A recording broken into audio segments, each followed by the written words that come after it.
recording will stay intact.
Good morning, Mr. Hain. This is Joe Haga. Can you hear me?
Okay, it looks like I have access.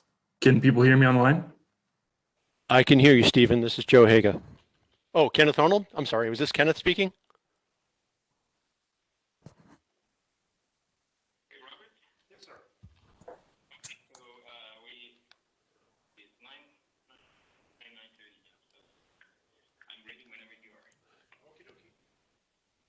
Let me know when it's ready. Can anyone hear me? I can hear you. Let me hang up the phone. Kenneth, I can hear you.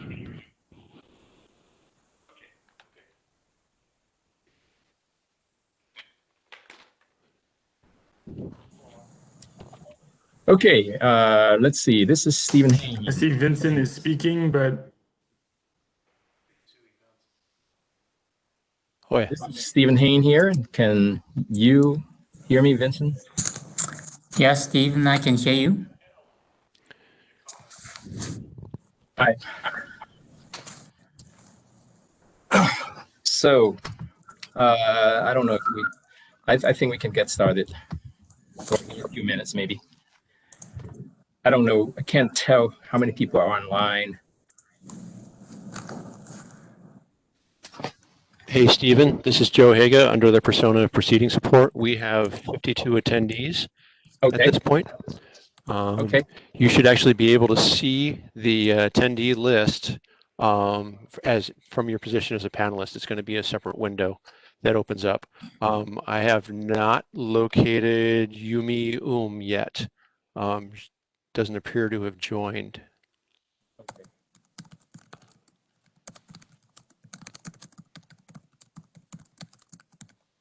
Okay. I see Ken Arnold. Okay. Ken Arnold, Vincent Lowe, and let's give it a minute more. Will do. Hey, who's gonna prompt me to move through the slides? The PG&E representatives. Okay, Whoever that they are. fair enough. Just give me the word and I'll advance them. Who's speaking, please? Hi, my name is Joe Haga. I'm an IT analyst with CPUC, and I'm on here as proceeding support. It's not important that my name appears here, so I just basically put a title. Okay. So Ken and I and Yumi will be sharing or taking turns on the mic. So we'll be the ones prompting you to do the turns. Very good. Happy to help. Thank you.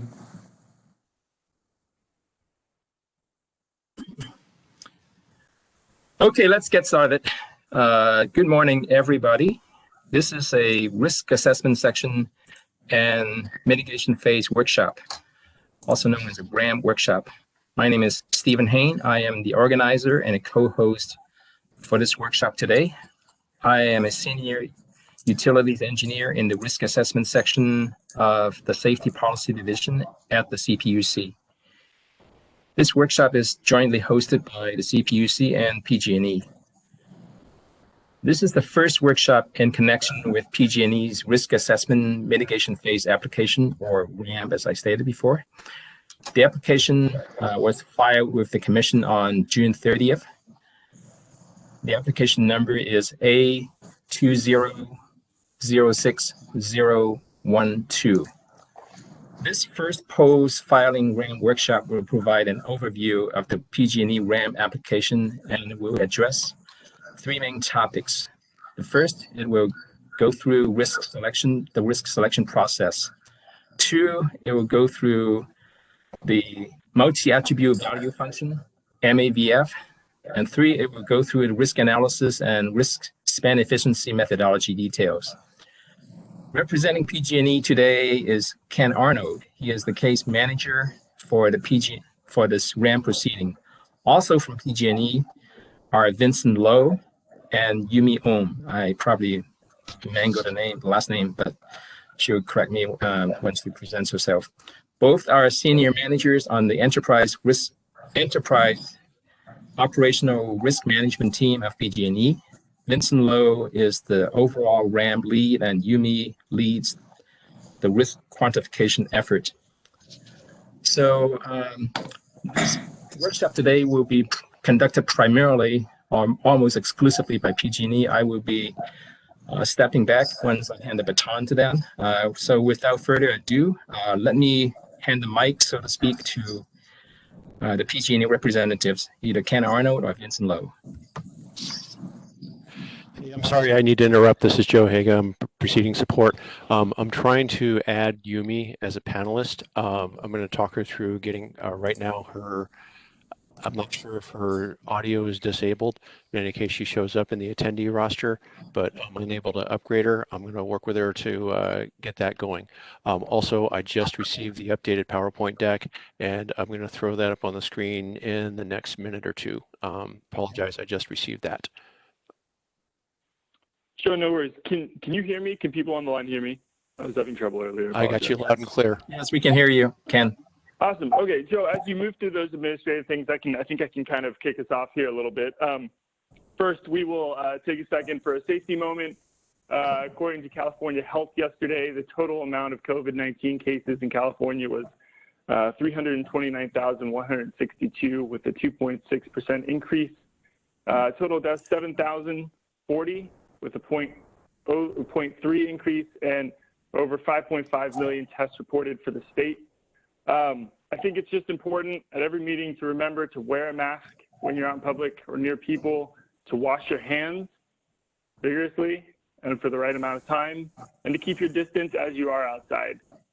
It's just important that we remember to follow these things as the country continues to work through the COVID-19 pandemic. So with that safety message, I'll go ahead and do an introduction. Joe, you have a minute. I don't think I need the next slide or anything like that. As Steve said, my name is Ken Arnold. I'm the case manager for PG&E's 2020 Risk Assessment and Mitigation Phase Report. With me today, Vincent Lowe and Yumi As Steve said, they're both senior managers on the ERM, Enterprise Operational and Risk Management team, and two of our primary ramp leads. Before we dive in any further, I want to take a second and pause the call and ask if there are any commission decision makers on the line. We need to record anyone who meets that criteria. So just take a second. I'll go down to the Q&A so you can identify yourself in the Q&A. I should probably look at that. Okay, I see the Q&A. Tom, I see your question. I'll get to that. I see other questions. I think attendees are going to be muted. I didn't hear any decision makers online, so I've noted none. Again, thank you, Steve, and Safety Policy Division for hosting the workshop along with PG&E. This gives us an opportunity to review our June 30th filing and discuss the supporting ideas and methodologies behind that filing. This is the first of two workshops. The second will be set for July 30th, and you should see that invitation potentially later today or tomorrow. The workshop today the second workshop will focus on risk team presentations and responding to intervener questions. We're providing a service list with modeling work papers, which include source documentation, input-output files, and the user guide no later than this Friday. Those files were not provided on June 30th.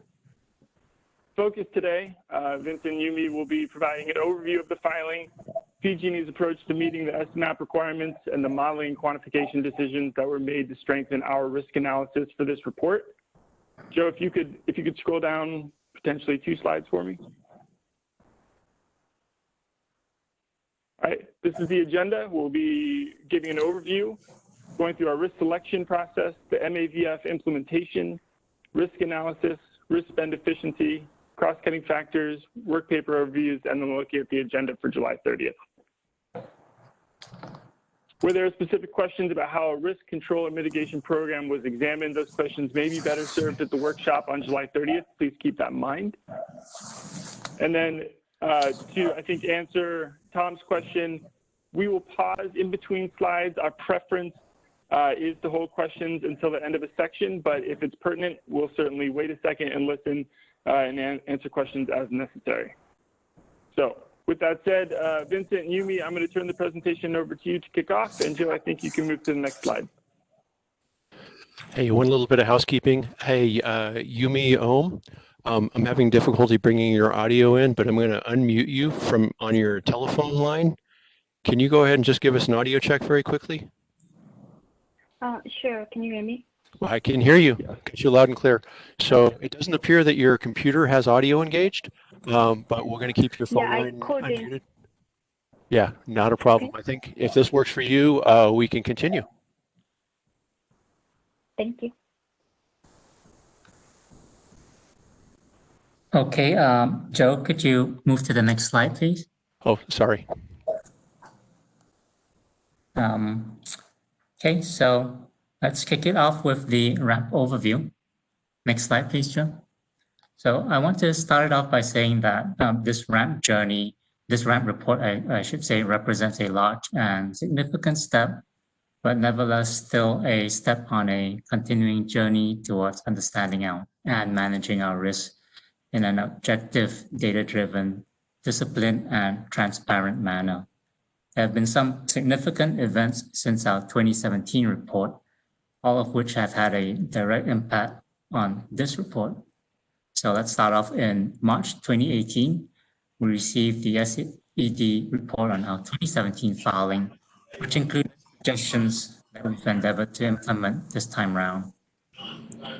In December 2018, as everybody knows, the SMAP settlement decision was adopted, and that established the minimum requirements for risk framework, among other things. And over the latter part of 2019 and into early 2020, as part of this RAMP cycle for PG&E, we hosted 3 workshops to discuss with interested parties our current thinking and share early analysis. Number 1 was held in November 2019, and it shared our thoughts on and work to date on implementing the settlement. Workshop number 2, we discussed modeling approaches, and in particular, the Mavf. And we also held workshop number 3 in February, which is the only workshop that is formally required by RAMP, and was held to discuss the preliminary list of risks selected. The feedback that we received from the workshops were considered and documented in this report, and we will be talking about some of them here. Finally, I wanted to mention that in January of this year, Decision 20-01-002 was adopted, which established the 4-year GRC cycle and more pertinently moved the report date for this RAMP up from November to June 30th. As we mentioned in our comments to the proposed decision at the time, we were supportive of it, but also noted that the compressed schedule left us with no time to implement RCEs for control programs. Joe, can we move to the next slide?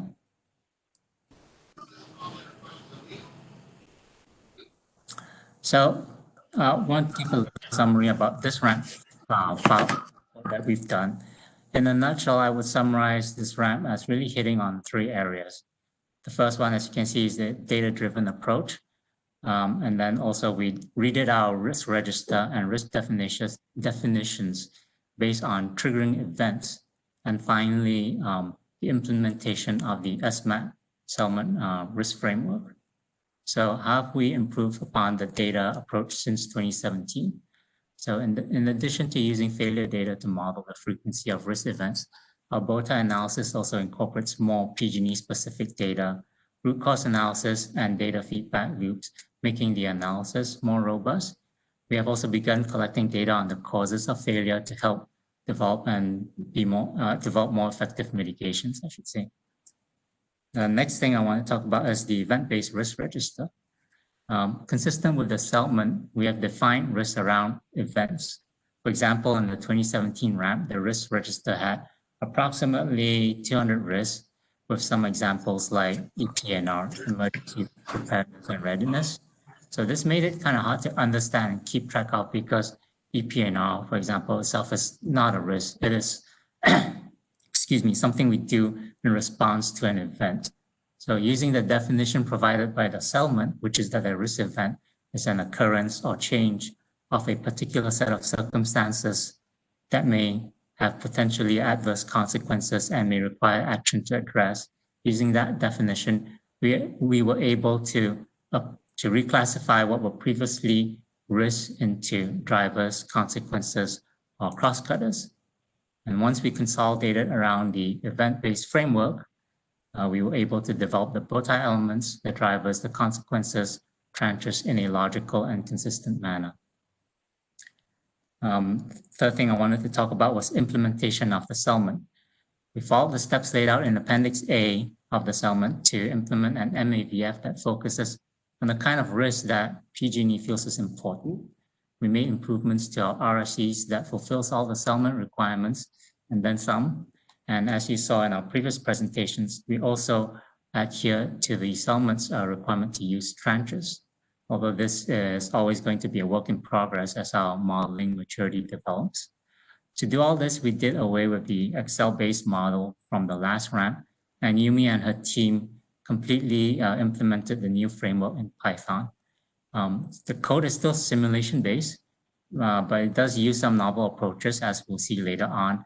And it turns out that even though it does much more than the old code used to do, it's still faster and more powerful than the Excel spreadsheet that we had. Okay, let's move on to the next slide. I want in this slide to talk a little bit about how the ramp report itself is structured. Thank you. The first 6 chapters and chapter 19 are what we term foundational information chapters. They give you background and context. They go into detail of how the risk scores and RRCs are calculated for pre and post mitigation cases. They also describe how we selected the risk to report on and talks about the safety, culture, and compensation, a requirement of the ramp. We have also added a chapter on pandemic risk, obviously informed by current events. This chapter basically acknowledges that pandemic risk is not factored into our current bow ties. It discusses the steps that we conducted and the various ways that a pandemic could impact PG&E. It summarizes the findings of the work that we've done to date and proposes some very preliminary thoughts about how we will approach quantifying pandemic risk. There's also chapter 19, which gives a brief description of each of the other risks that did not make it into the ramp report because they did not meet the ramp and PG&E's criteria. And then going on from the foundational chapters, we have the in-depth chapters for each of the 12 ramp risks. And I will be talking about the structure of each chapter in the next slide. And finally, we have chapter 20, which, and the associated, I should say, attachment A, are an in-depth discussion of each of the 8 cross-cutting factors we have. It covers definition, modeling, mitigations for each of these cross-cutting factors. And cross-cutting factors is something that Yumi will talk about later on this morning. So in chapter 21, we also have what's called a chapter on steady state operations. And in our 2020 GRC settlement, there's a section 5.1 that states that PG&E will evaluate and explain in its next ramp how its existing capital asset maintenance and replacement activities, including both proactive and post-failure replacement and cost thereof, promote cost-effective and risk-informed steady-state replacement. So here we discuss risk-informed approach to proactive asset replacement for our LOBs. Okay, let's move on to the next slide.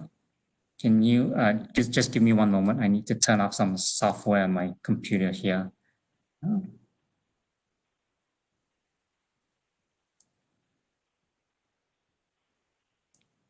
I'll get to it later, sorry. Do you need me to make you the presenter so you can share a screen? No, I'm just trying to turn off some software that we have this ergonomic software that's will basically freeze my computer for a minute or so, and I'm trying to turn it off while I'm presenting. But it's taking too much time. I'll just go with it. So let's go to the. Sorry, you have the right slide up there. So this slide here, I want to talk about each of the 12 risk chapters that we have in the RAMP report. And these chapters are broken out into 6 sections. Section A is an executive summary, where we give an overview and define the risk formally. There's also a risk assessment section where you find the modeling information, bow ties, transient exposure in section B. Section C talks about controls and mitigations that we put in place in the 2017 through 2019 period. And section D shows the work that we plan to do in the 2020 through 2022 period.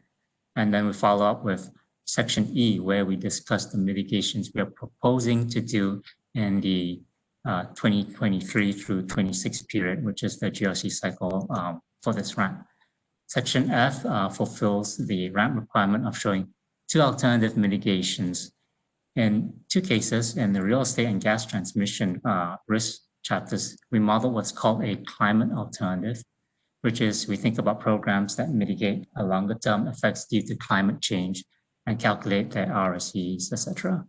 And in response to feedback from our 2017 report to SED's report, other alternatives include not just a more of or less of proposed mitigations, but talk about different technologies, different replacement targeting strategies, and we will focus on different mitigations using different strategies. Okay. Well, let's pause here. I think you go back to the slide. See, Vincent. So Joe, why you go back to the slide deck? Because I think we were focusing on Vincent. Tom, I don't have permissions to respond in the Q&A, but if anyone has a question at the end of the slide, I'm more than happy to make sure we pause. So Vincent, I do hear that Tom has a question, so let's just take a second. And Joe, if you can unmute him or allow Tom to pose this question, might be a good opportunity to do so.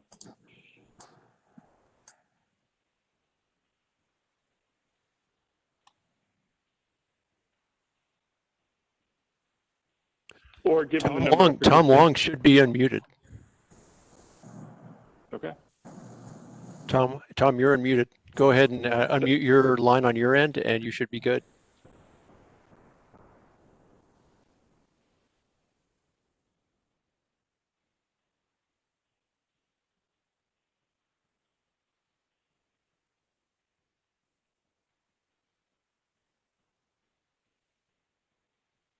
Okay. I had difficulty. I think I had to unmute myself within the WebEx program and call in on my phone since I couldn't connect to the computer. Tom, if at any point you're having issues, I think we can resolve that. I'll try to message you. You can also type your question. I think Vincent should be able to see it as well.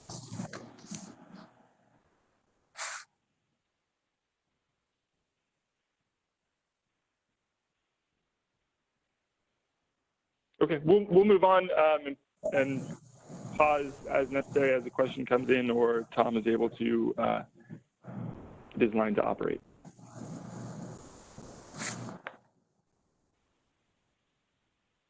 It should be contained with the email. Tom, I'll send it over to you right now via email.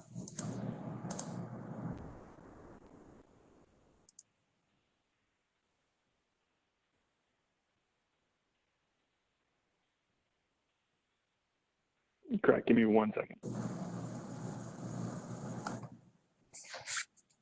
Hey, one little bit of housekeeping. If people having issues with audio connectivity via their computers, you can go across the menu bar, across the top of your WebEx screen, go to Communicate, and then Audio Connection, and then basically you can instruct WebEx to call, your desk phone, or if you have a mobile device in your hand, you can speak through that. You can watch the WebEx, and the telephone will handle your audio. In some situations, it's actually better than the computer audio on some laptop computers. Sorry to disturb the proceedings, but that's one way around this.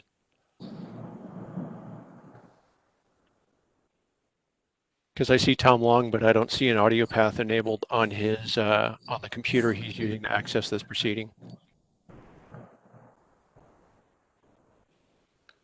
And the same with Yumi Ohm.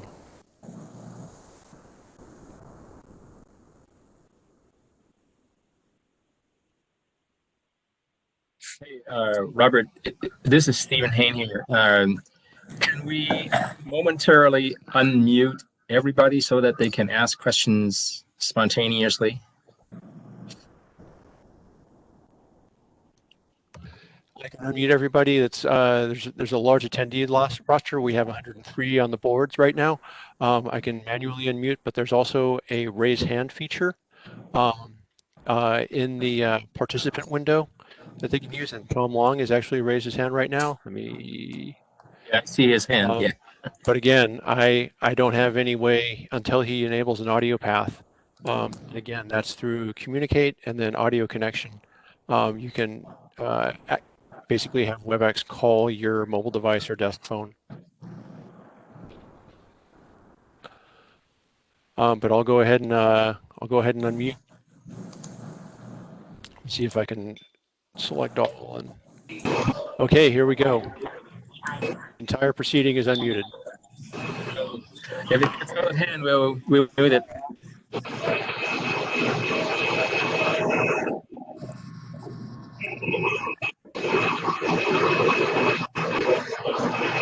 Folks, if there are questions, you can go ahead and ask them. I would suggest we mute people and we ask people to submit through. Hey, Robert, this is not going to work. Sorry, there are just too many people. It's hard to control the background noise. I agree with that. I did have to call in through, I am on my computer, Tom, so I didn't connect directly to my phone. So when I was on the computer, I had to go and click connect audio. I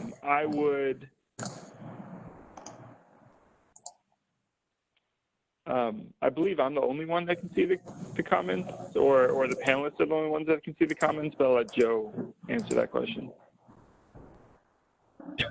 I cannot see the comments. I cannot see the questions on the comments.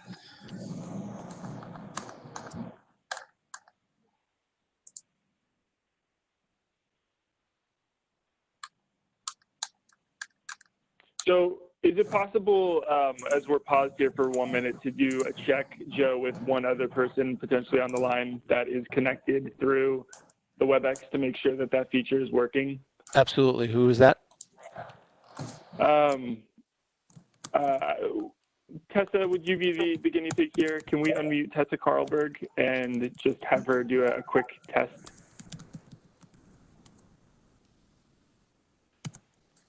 Tessa is muted. Tessa's unmuted right now. Hi, this is Tessa. Can you all hear me? Wonderful. Yes, we can. Thank you, Tessa. Okay, so we do have, it seems like audio is working. Yeah, Tom, thank you for switching to computer audio. Let's see if it works now. Can folk hear me now? I have you, Tom. Yes, sir. We can hear you loud and clear. Okay. I'm participating both on my phone because that's what worked for the SEE GRC hearings. That was the only way. Apparently, this is the opposite. You have to be heard via the computer. In fact, I'm getting feedback. I'm hearing it twice. Tom, you can hang up your phone. I show your computer audio as working fine. And if you can also unraise your hand, unless you still have a question. But I can hear you fine on the computer audio and you sound perfect. Okay, so everybody can hear me now? Yes, sir. Okay. So I would appreciate it if we could take a few minutes to establish ground rules for those of us who are not speakers at this workshop to participate. I recognize we have technological challenges brought on by the virus, but I'm also quite sure that everyone would like this to be as participatory as possible, and not just an opportunity for PG&E to lecture us. Turn has, I think, shown as much as any party can in any proceeding how intensely interested and concerned it is about the nature of the issues in this case, having devoted hundreds of hours to the settlement proceeding, having been the lead party on behalf of the non-PG&E parties in negotiating that settlement and would like to be an active participant in this and future workshops. We have on the line today our two consultants who have been in this SMAP and been in the SMAP proceeding from the beginning, Dr. Charles Feinstein and Dr. Jonathan Lesser. And they would also very much like to participate and ask questions and offer comments at appropriate times. And I would like to inquire what's the easiest way for that to happen. I think the easiest way is for those of us who express an interest, and I don't think it's going to be many. I don't think you need to fear that there are going to be a stampede of people trying to ask questions and pose comments. And I say that because in all the other workshops we've participated in, pretty much Turn and maybe one or two other parties have asked questions. My suggestion is that the Turn participants be allowed to be panelists, so that we can speak at, we won't interrupt, but that we can speak at an appropriate time, and that this can be a little bit more of a discussion rather than a lecture. Failing that, I guess we'll just have to use this. No, I think I can stop you, Tom. I don't have a problem with that. I agree with you, given our experience in the workshops, that both of Turn has been a lead participant here, and I think moving, key people to panelist permissions is appropriate. I will pause and say, I feel like I should offer that to any other people on the line, and I don't want this to get out of hand, because I feel like, and again, this is Joe running it, I don't want him to give permissions to 106 people. But if anyone similarly wants those options, certainly they can take it. And again, Tom, we agree with you. This is a participant workshop. We are interested in hearing from people, as we always are. And so people have the opportunity to type a question in Q&A. They have an opportunity to raise their hand. I think Joe has shown that he can recognize those very quickly, and we can open the line to those people. So all of those things are on the board. More than happy to move a few participants to panelists if Joe is capable of doing that and willing to do that. And to say, Ken, that I completely agree with you that everybody should have others should be offered the opportunity as well. I don't think many will take you up on it, but I do agree with that. Hey, Stephen and Kenneth, I have a request from Wendy El-Muqtad to upgrade to panelist. Shall I do that? I would agree with that, yes. Yes. Hey, Robert, yes, definitely give Wendy that permission. Okay, she is among the panelists. And also Tom Long and the Turn representatives. Fine. Okay, if you could name the Turn representatives, I'll track them down on the attendee roster and move them up to the panelist queue. The Turn representatives are Charles Feinstein, Jonathan Lesser, who may be audio only, Katie Morsoni, and Eric Borden.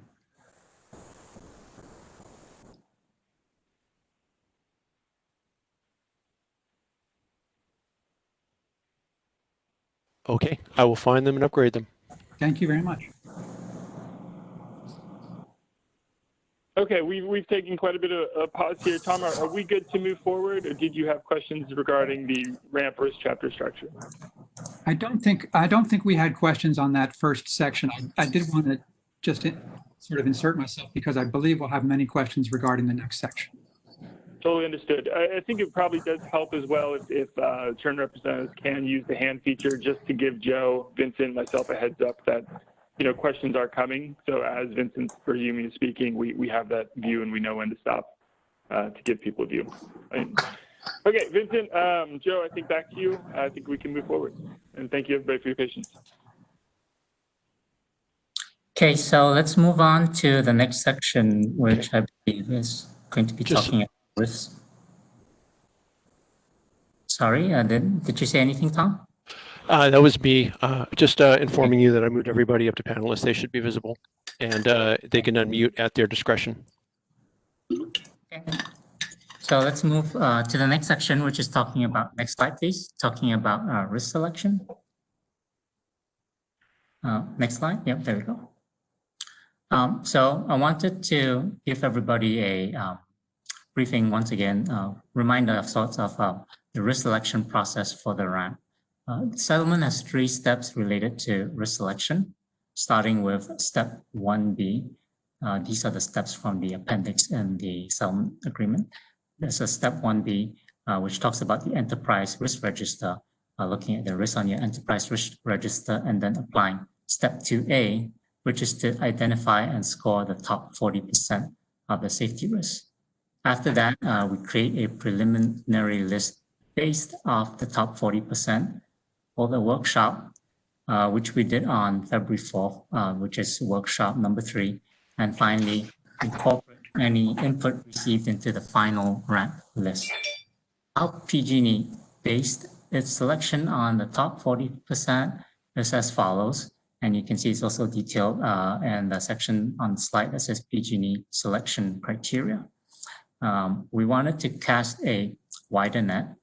So if, for example, the last risk in the top 40% had a score of 40, and the risk just under that had a score of 38, then we wanted to pull that risk with a score of 38 into the ramp as well. So we included a criteria whereby if any risks that didn't make the top 40% cut or came within 20% of that cut line score, it would be included too.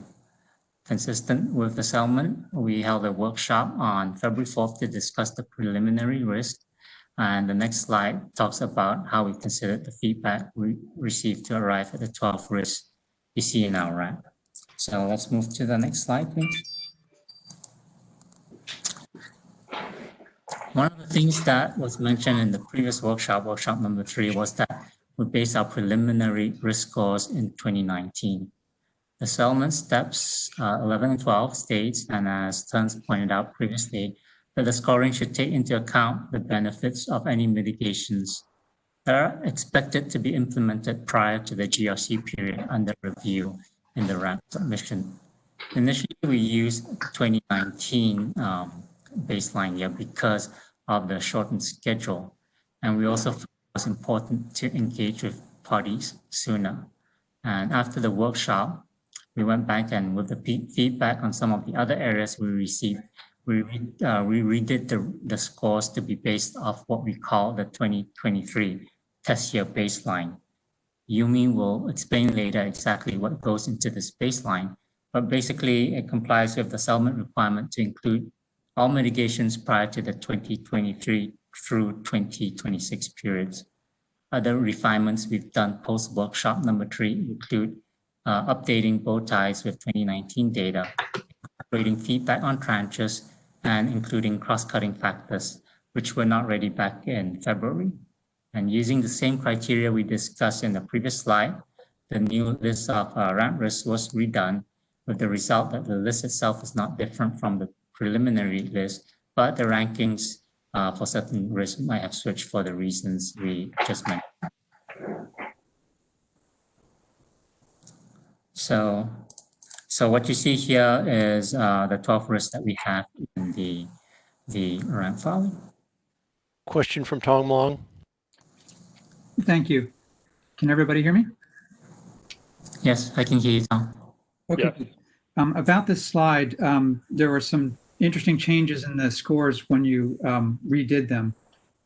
In particular, it seems like the one that's now ranked 3rd, a loss of containment on gas transmission pipeline, had a significant change in its score, as did what's now ranked number 10, the motor vehicle safety incident. Can you help us understand what changed those scores?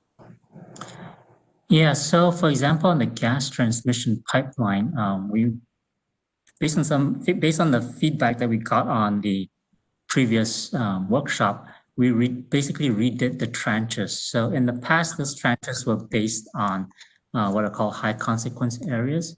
And now we've basically aligned it with our TIMP model. And it's now based on what we call impact occupancy count. So these tranches, high consequence areas were more representative of structures and things like that. Whereas this impact occupancy count kind of focuses on safety of individuals. And so using this tranche definition, where we pull in more PG&E specific data, more PG&E specific risk, we did the gas transmission pipeline risk.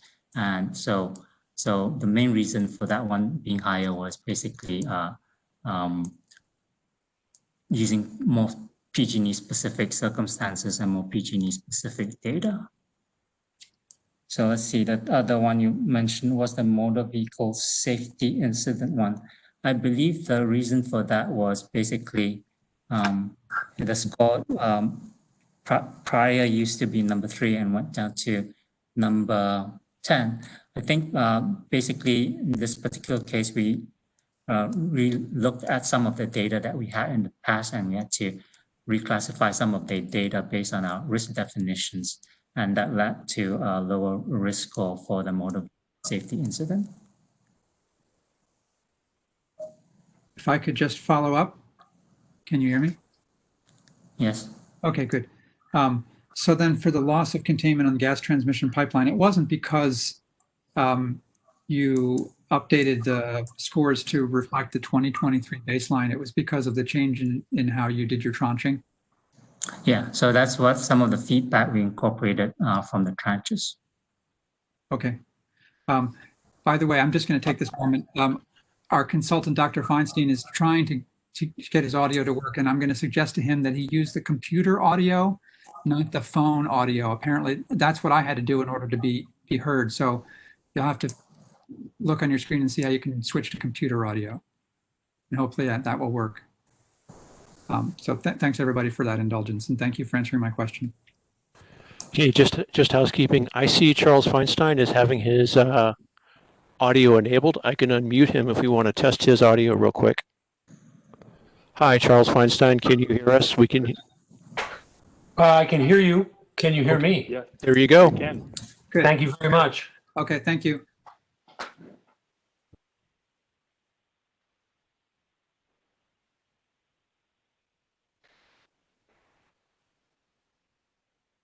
Okay, let's move on to the next slide. Talking about the Mavf implementation. So what you see before you is the specifics of the Mavf that PG&E implemented, which remains the same from what we presented in January. We have 4 attributes: safety, electric reliability, gas reliability, and financial. The natural units are equivalent fatalities, EF, customer minutes interrupted, customers affected for gas reliability, and finally there's financial. So the attribute ranges we use are consistent with the Selman's language of being observable during ordinary operations and as a consequence of a risk event. The weights are respectively 50%, 20% for electric reliability, 5% for gas reliability, and 25% for financial. A nonlinear scaling function is used to convert from natural units to unitless scale units, each attribute, which are combined to come up with a numerical value for the core. Core is a consequence of risk event, as everybody knows. In the slide, you can see an example where we have a risk event that resulted in 4.9 equivalent fatalities, 500 million customer minutes interrupted, and $800 million of cost or losses. And then after you run that event through the Mavf, the consequence of this event is a score you can see on the right-hand side of 4,982. So this is one instance of an event. And in our implementation, consistent with the Selman, an event's impact on the attribute is described probabilistically. So each of the attributes for each bow tie tranche has a probability distribution, and the core is the expected value of the sum of the attributes after they're converted by the scaling function.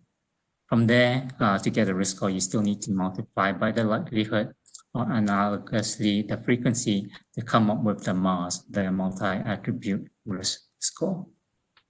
Tom Long has a question. Thank you.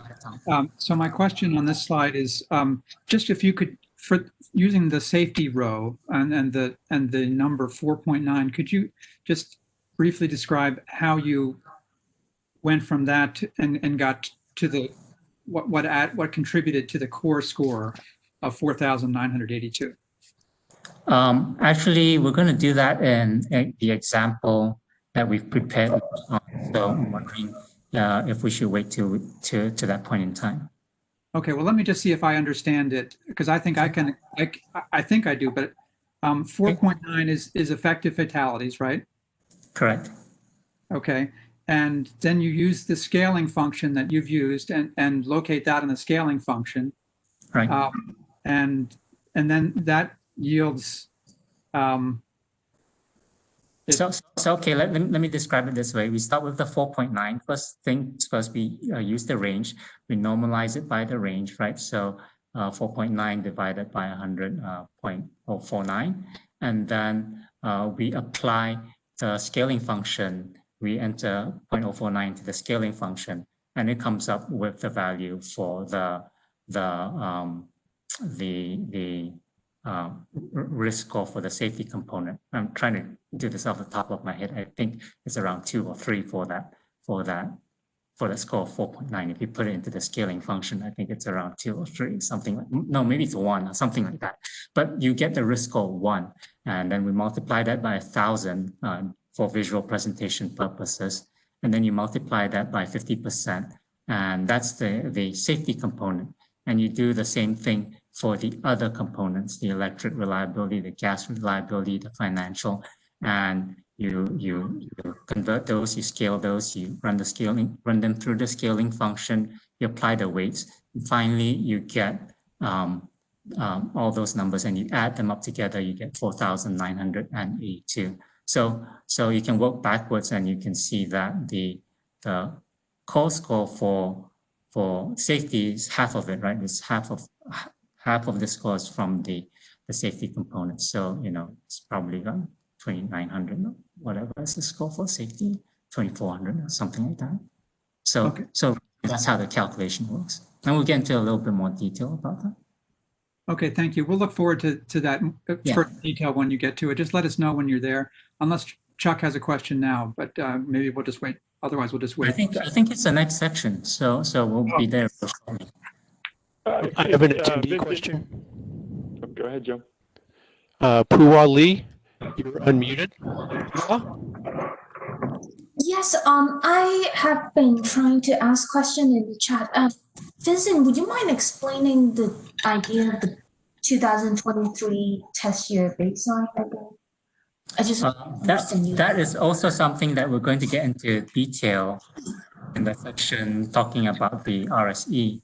So perhaps we can also wait on that one. We'll go into a lot about that. Oh, okay. Should I just send questions in the Q&A chat rather than putting my hands up? Either works. I actually saw your question and was just about to get to it. I apologize, but I did see it. I was about to pause. Okay, thank you. I have also a hand up from Eric Borden and Charles Feinstein. This is Eric. Can you hear me? Yes, I can hear you. Awesome. I was just curious how the range that you show on the left affects things, and I think you said that it has to be observable, but I doubt that, for example, there's ever been a year where electric reliability, there were 0 customer minutes interrupted. So I was wondering if you could just talk about how you think about the low and the high end, and ultimately how that affects, how that range affects the ultimate risk that you're calculating in the end. Yeah. So, for example, electric, we do, the high end is something that we've come close to hitting. I believe in last year's PSPS events, the event resulted in 3.6 billion customer minutes interrupted. You do bring up a good point about having 0 as the low end of the range. That's something frankly, we've assumed. But that's a good point. In general, the range does have, we've talked about it in the settlement agreement, the range does have a impact because we ultimately use the range to scale, to normalize. And so the range would kind of affect where it sits on how the risk costs ultimately show up, because once you normalize it, it goes through the scaling function. So one thing I wanted to note that we kind of, on the output side, we've kind of capped off the scaling function so that you don't ever get a risk score of over 100, right? So that kind of insulates a little bit from, the effects of that the range might have. It's definitely on the upside. And this is something, the impact of the range is something I think that was discussed in the settlement agreement, in the decision as well, D18-12014, that talked about, the range could have a potentially large effect. So nevertheless, we try to follow the settlement guidance on how to set the ranges. You do bring up a good point about the zero range on the reliability on the downside. So we'll have to think about that one. Okay, thanks. Charles Feinstein has his hand up.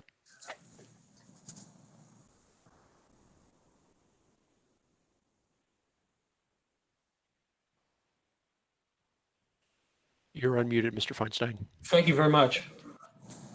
At Turn, we have a somewhat different point of view about this function, the multi-attribute value function. And I think at this point, it would be interesting to make just two observations that show you what we're concerned about. One thing we're concerned about is that when one compares a 50% weight on equivalent fatalities that range from 0 to 100, and a 25% weight on financial consequences that range from 0 to 5 billion, it becomes apparent that the average statistical value of life is $100 million, because the utility, the weighted scaled value of 0 to 100 equivalent fatalities is the same as the weighted scaled value of 0 to $10 billion. And that's of concern to us because the typical value for statistical value of life is around 10 million. So you're up an order of magnitude, and that seems odd. The second thing that concerns us, apparently, is in the safety attribute itself. And the safety attribute itself ranges from 0 to 100. And that means that in natural units, 1% is 1 equivalent fatality, 10% is 10 equivalent fatalities, 100% is 100 equivalent fatalities. And if I look at the change in utility or scaled units, when I change from 11 equivalent fatalities to 10, I get approximately 1 scaled unit. When I change from 1 equivalent fatality to 0, I get 1/10 of a scaled unit. That means to me that you are indifferent between changing an equivalent fatality 1 time per year from 11 to 10, compared with changing an equivalent fatality 10 times per year from 1 to 0. And that's very disturbing, because on the one hand, the number of equivalent fatalities that one might save is 1, and on the other hand, the number of equivalent fatalities one might save is 10. And it doesn't make sense to me that those should be equivalent. So we are somewhat concerned, I would say very concerned about that. And the third point I'd like to make is a comment on what Vincent said, and that is about the role of the range of the attribute. It is the range of the attribute that determines the attribute's weights.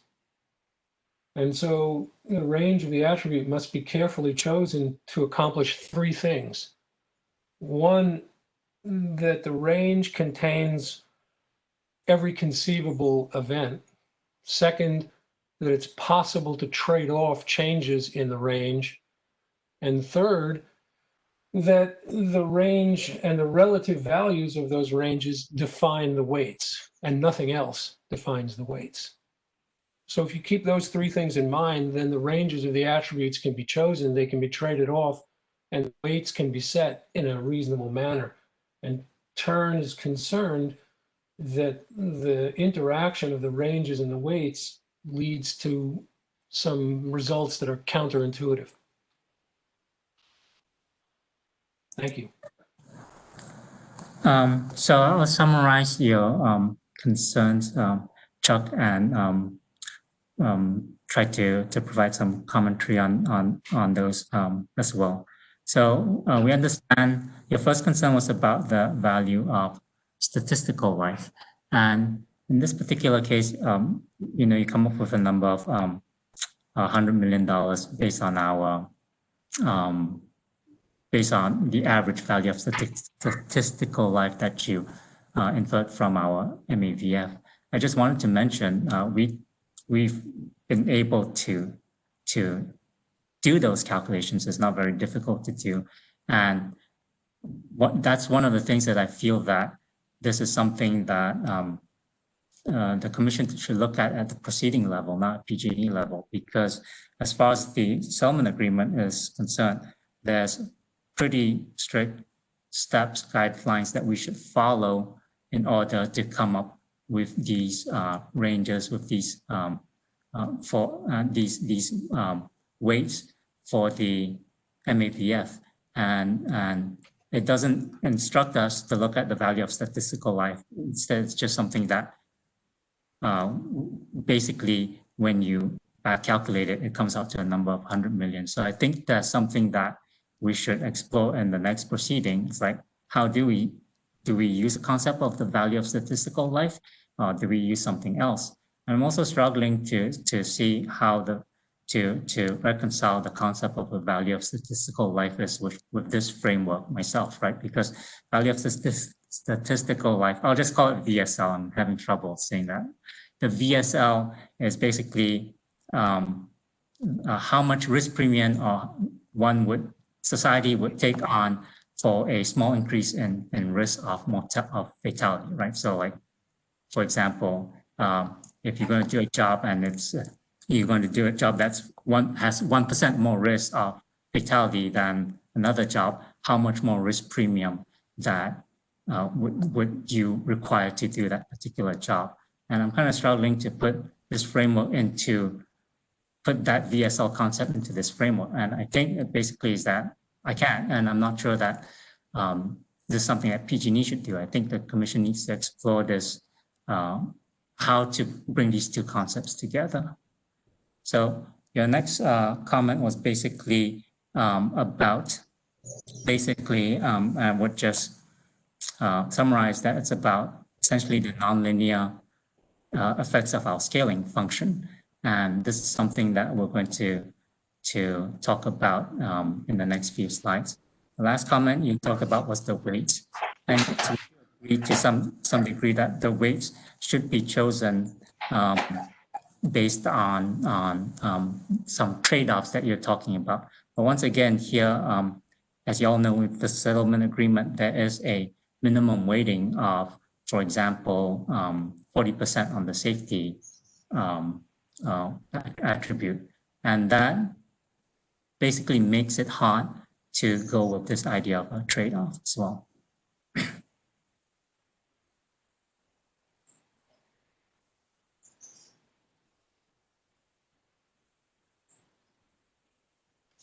I have a question from Jonathan Lester. He has his hand raised, or sorry, Jonathan Lesser. Go ahead, please. Actually, I see he has no audio path. Jonathan Lesser, if you could type the question in either in chat or Q&A, and we'll ensure that it's routed. I do see a question in chat currently from Alex H. Do you see that? I do. I thought Mr. Lowe. I can read it. I thought Mr. Lowe just answered it, but I can. The question from Alex H. PG&E, can you explain why electric is 20% and gas is only 5%? Why is electric far more weight than a gas outage? four times more weight, I'm sorry, than a gas outage.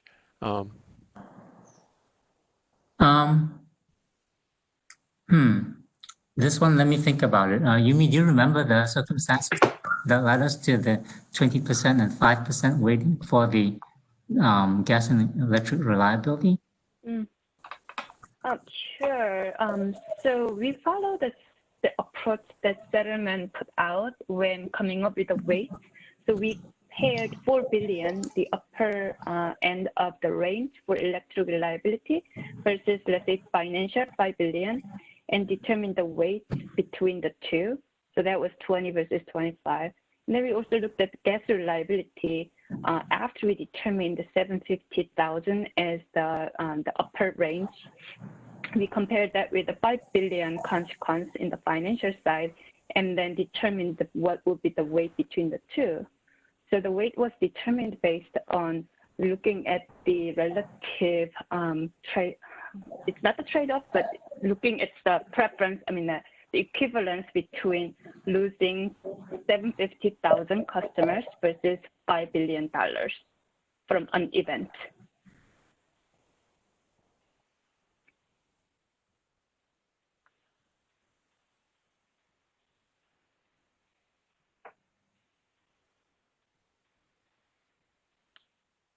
Okay, are we okay to move ahead?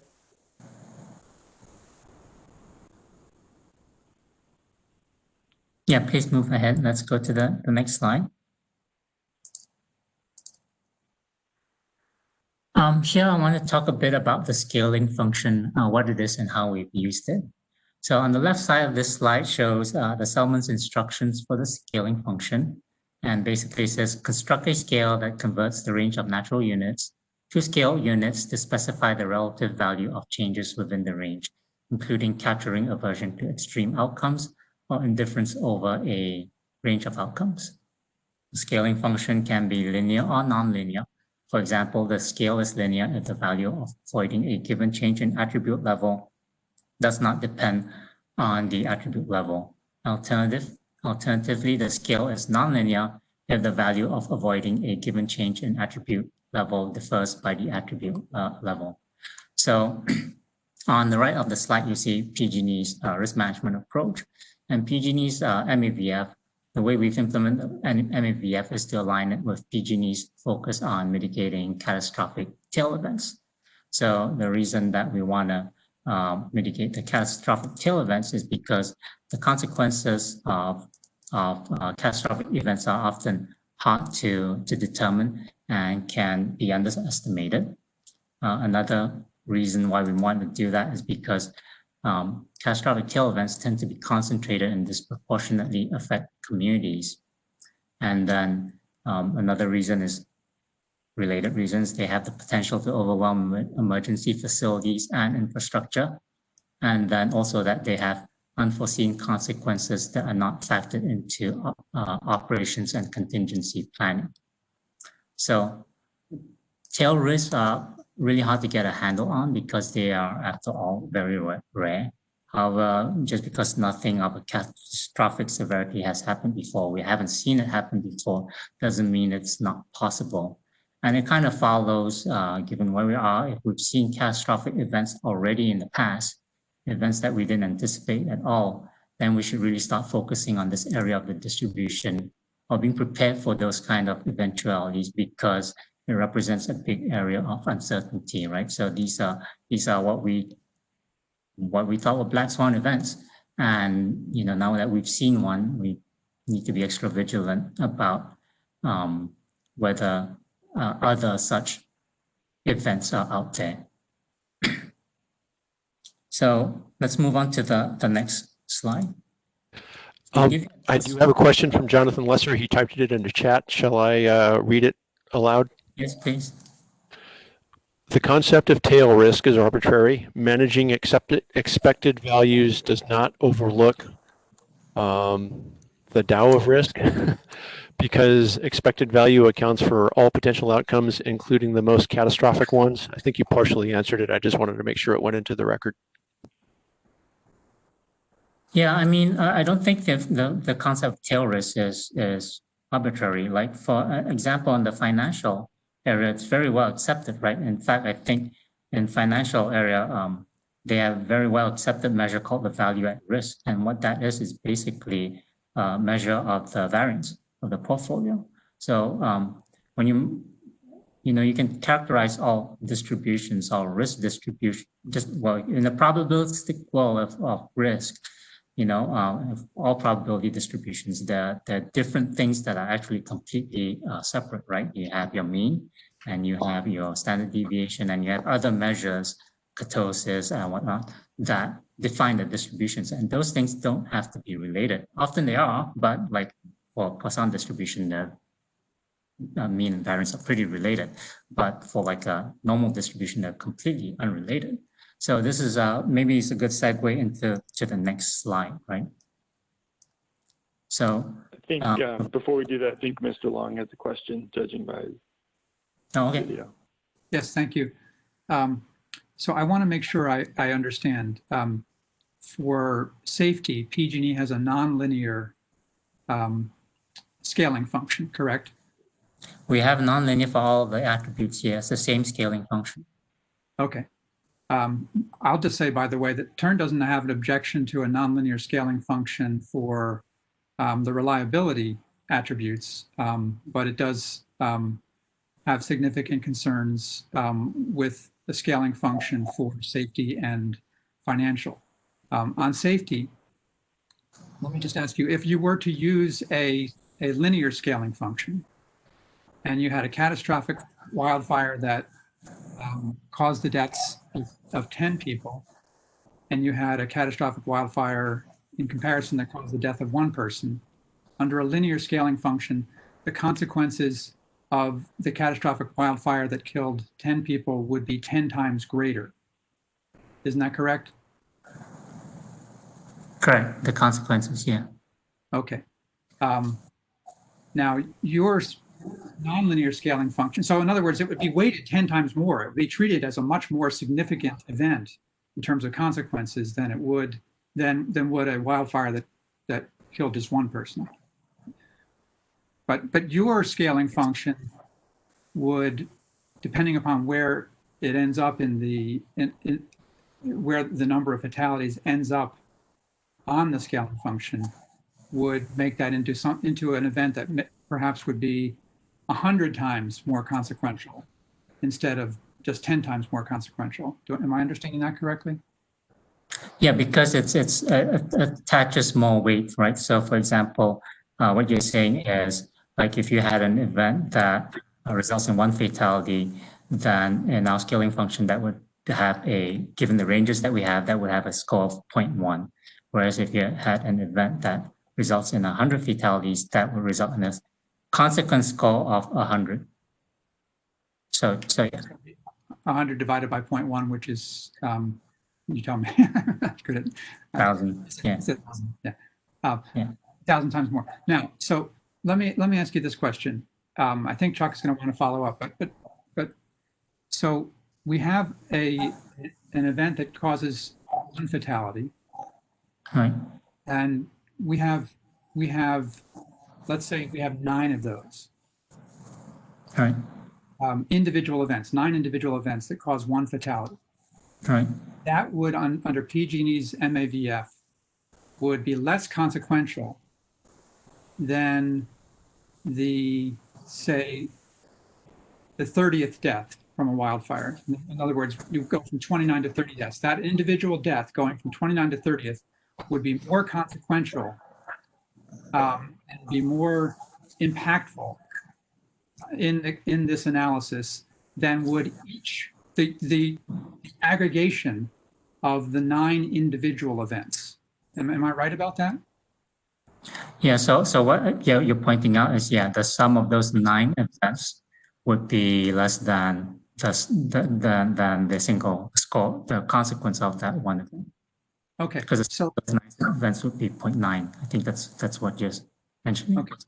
So I think, at least from the legislative standpoint, the legislature has defined a catastrophic wildfire as one that kills anybody. A single fatality is a catastrophic wildfire. So you're saying you could have 9 catastrophic wildfires each of which kill one person, that is considered less impactful in PG&E's analysis than a single wildfire that adds a 30th death on top of 29 deaths, adds that additional 30th death. That is more impactful than the 9 other catastrophic wildfires put together. Well, I just want to say that when we look at the risk, right? I mean, ultimately, if you're looking at these two different kinds of risk event, you also need to take into account that the frequency of those happening, right? So the fact that it's happening 9 times is actually something that's also considered in the risk score, because the risk score is not only the consequence of the event, but it's also multiplied by the number of times that it's happening. So automatically, an event that's expected to happen 9 times a year is going to get more importance from a risk score perspective. So that being the case, I don't know what the consequence of in our example here, we would expect the consequence of the event that you're referring to, the tail event that causes 30 fatalities. We would expect that to be much less, right? Otherwise, there's no question. You would just, if it also happens 9 times a year, then like, yeah, we should just focus on that event because it leads to more fatalities. But there's an idea of frequency that we have to take into account when we look at the final risk scores of these 2 different kinds of risk events. So I see Chuck shaking his head. Chuck, did you want to speak to this at all? Yes, I'm very glad that Vincent expressed it that way, because that's exactly what we're concerned about. The risk is measured by the likelihood multiplied by the consequences. You want to use, instead of likelihood as a probability, you want to use likelihood as frequency. Okay, fine, let's do that.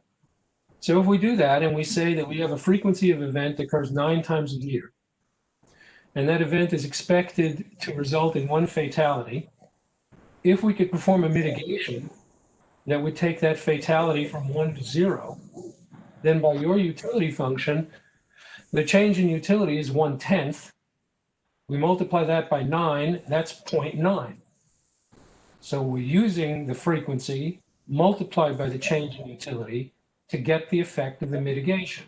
So that's 9 times 0.1, which is 0.9. Now, in the other case, you have an event that occurs 1 time a year.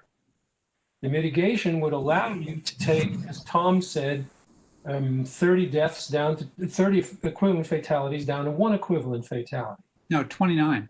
29 down to 30 down to 29. So the change then is expected to be 1 death, 1 equivalent fatality.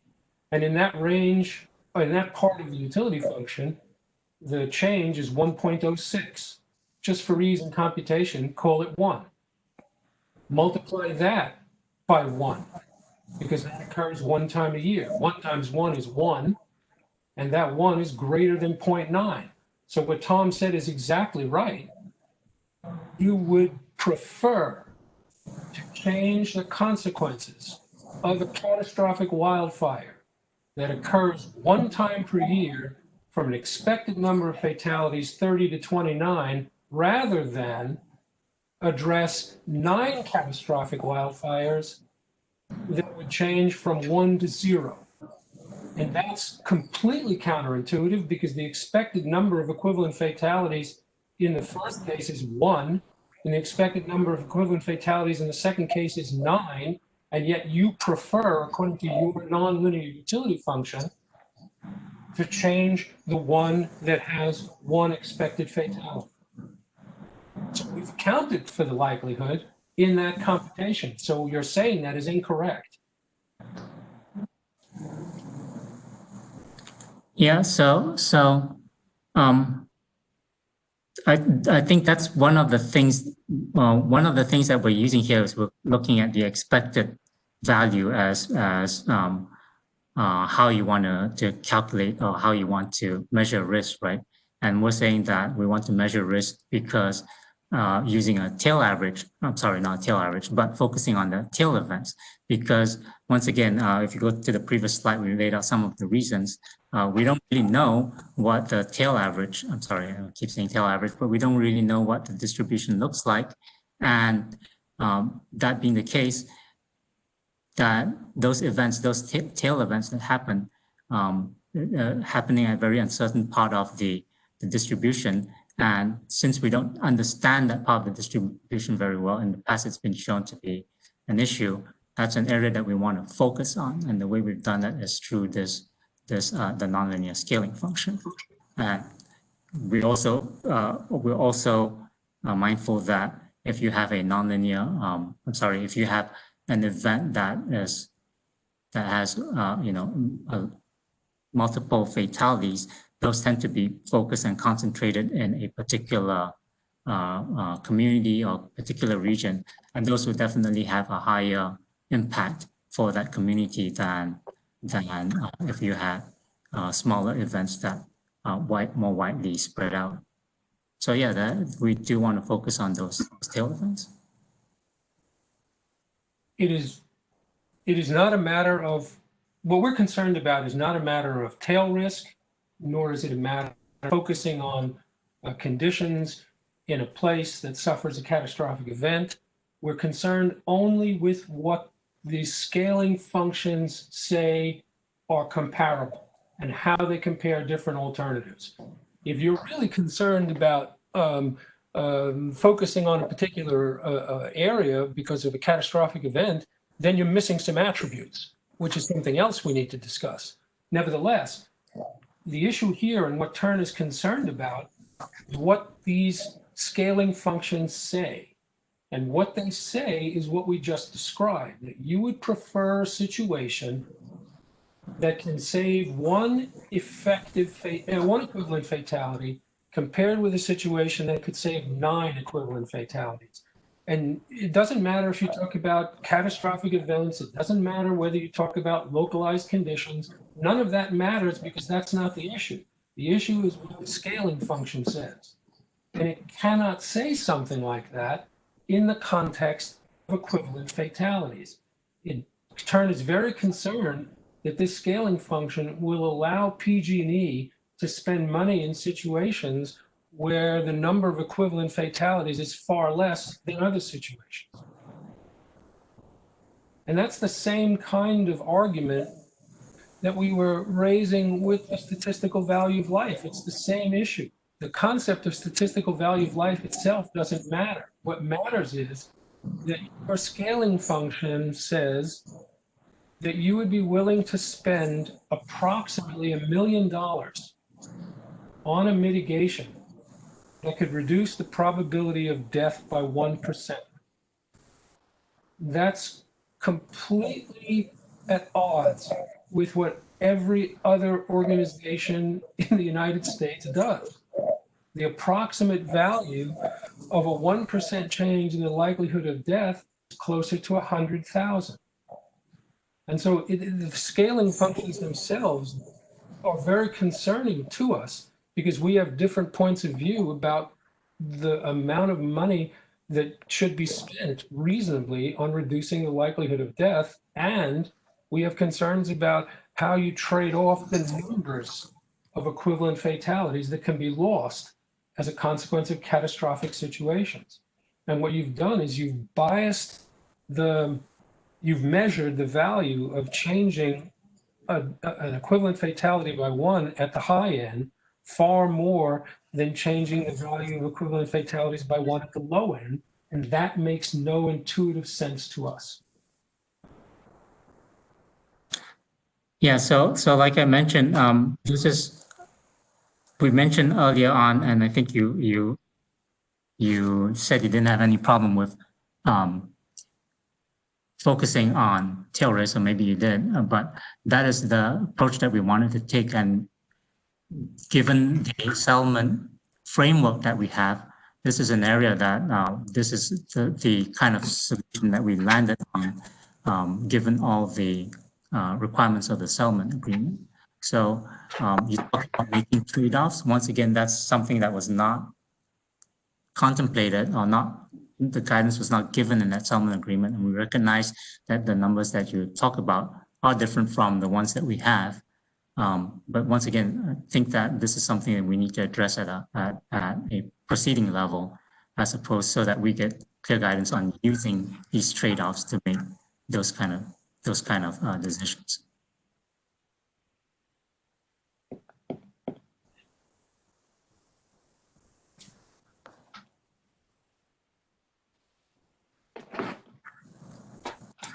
I mean, if the commission says that we should use a VSL of 10 million, then we'll use a VSL of 10 million. But absent that guidance, we need to see the. Vincent, I think we'll have more questions, but I think you should go on. Okay. So I want to talk about this slide and show, what our focus is on and what kinds of risk that we're focusing on, right? So we have two different distributions here. One distribution on the left and a distribution on the right, representing a high consequence, low likelihood risk event. And you can see that in this particular case, we have both distributions have a mean of $150. So if you're just using the mean alone, if you're using a linear scaling function, this does not describe the worst case outcomes, it describes the mean. So if you use that mean, a linear function, basically what you'll end up having is on the consequence area, they both have the same consequence score. So this is something, like I mentioned earlier, we kind of prefer to manage to address the risk represented by these high consequence, low likelihood events that's on the right. So this is what our non-scaling function was designed to accomplish.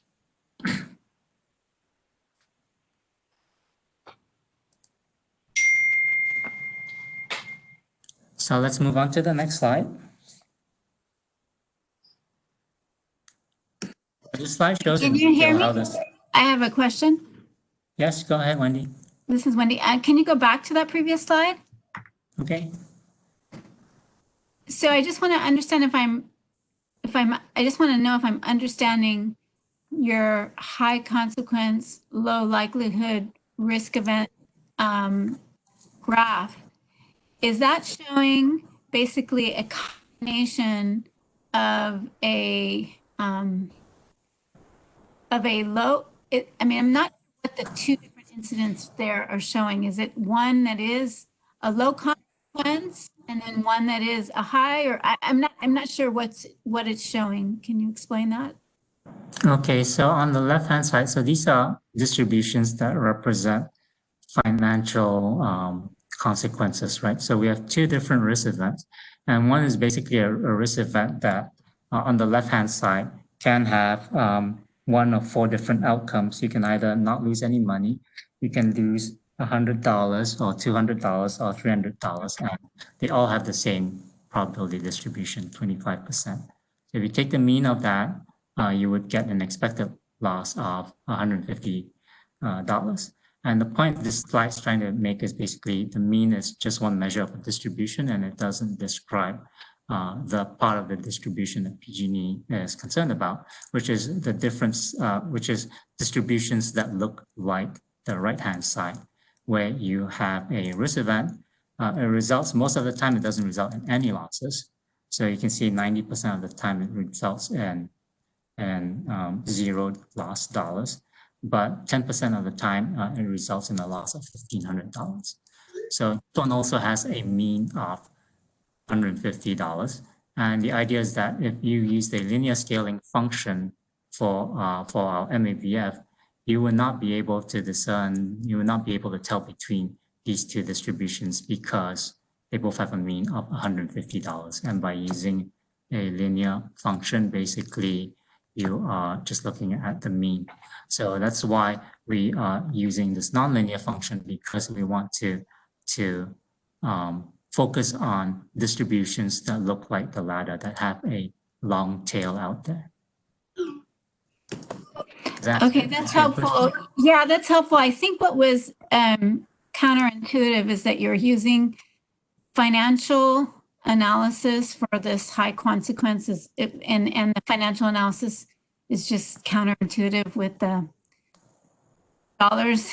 So I think for me, and correct me if I'm wrong, if you wanted to replace the x-axis with equivalent fatalities, you would be basically doing the same thing.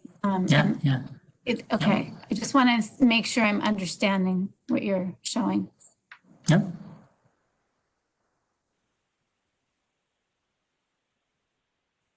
This is Tom. Could I ask a question? Oh, please, yeah. And I'm not sure what the right point in this section is. It's different from what we've been talking about. But it actually would be helpful to go back to the slide that introduced this section, the one that shows the ranges for the different attributes. Okay. We can flip back 2 more slides. Yeah. Oh no, I'll flip backwards, please, Joe. 2 more slides. Not forward, backwards. Can you flip the slide 13? Backwards, Joe, to slide 13. Joe, I think you're advancing forwards. Yeah, there you go. Awesome. There we go. That's it. Okay, good. Thank you.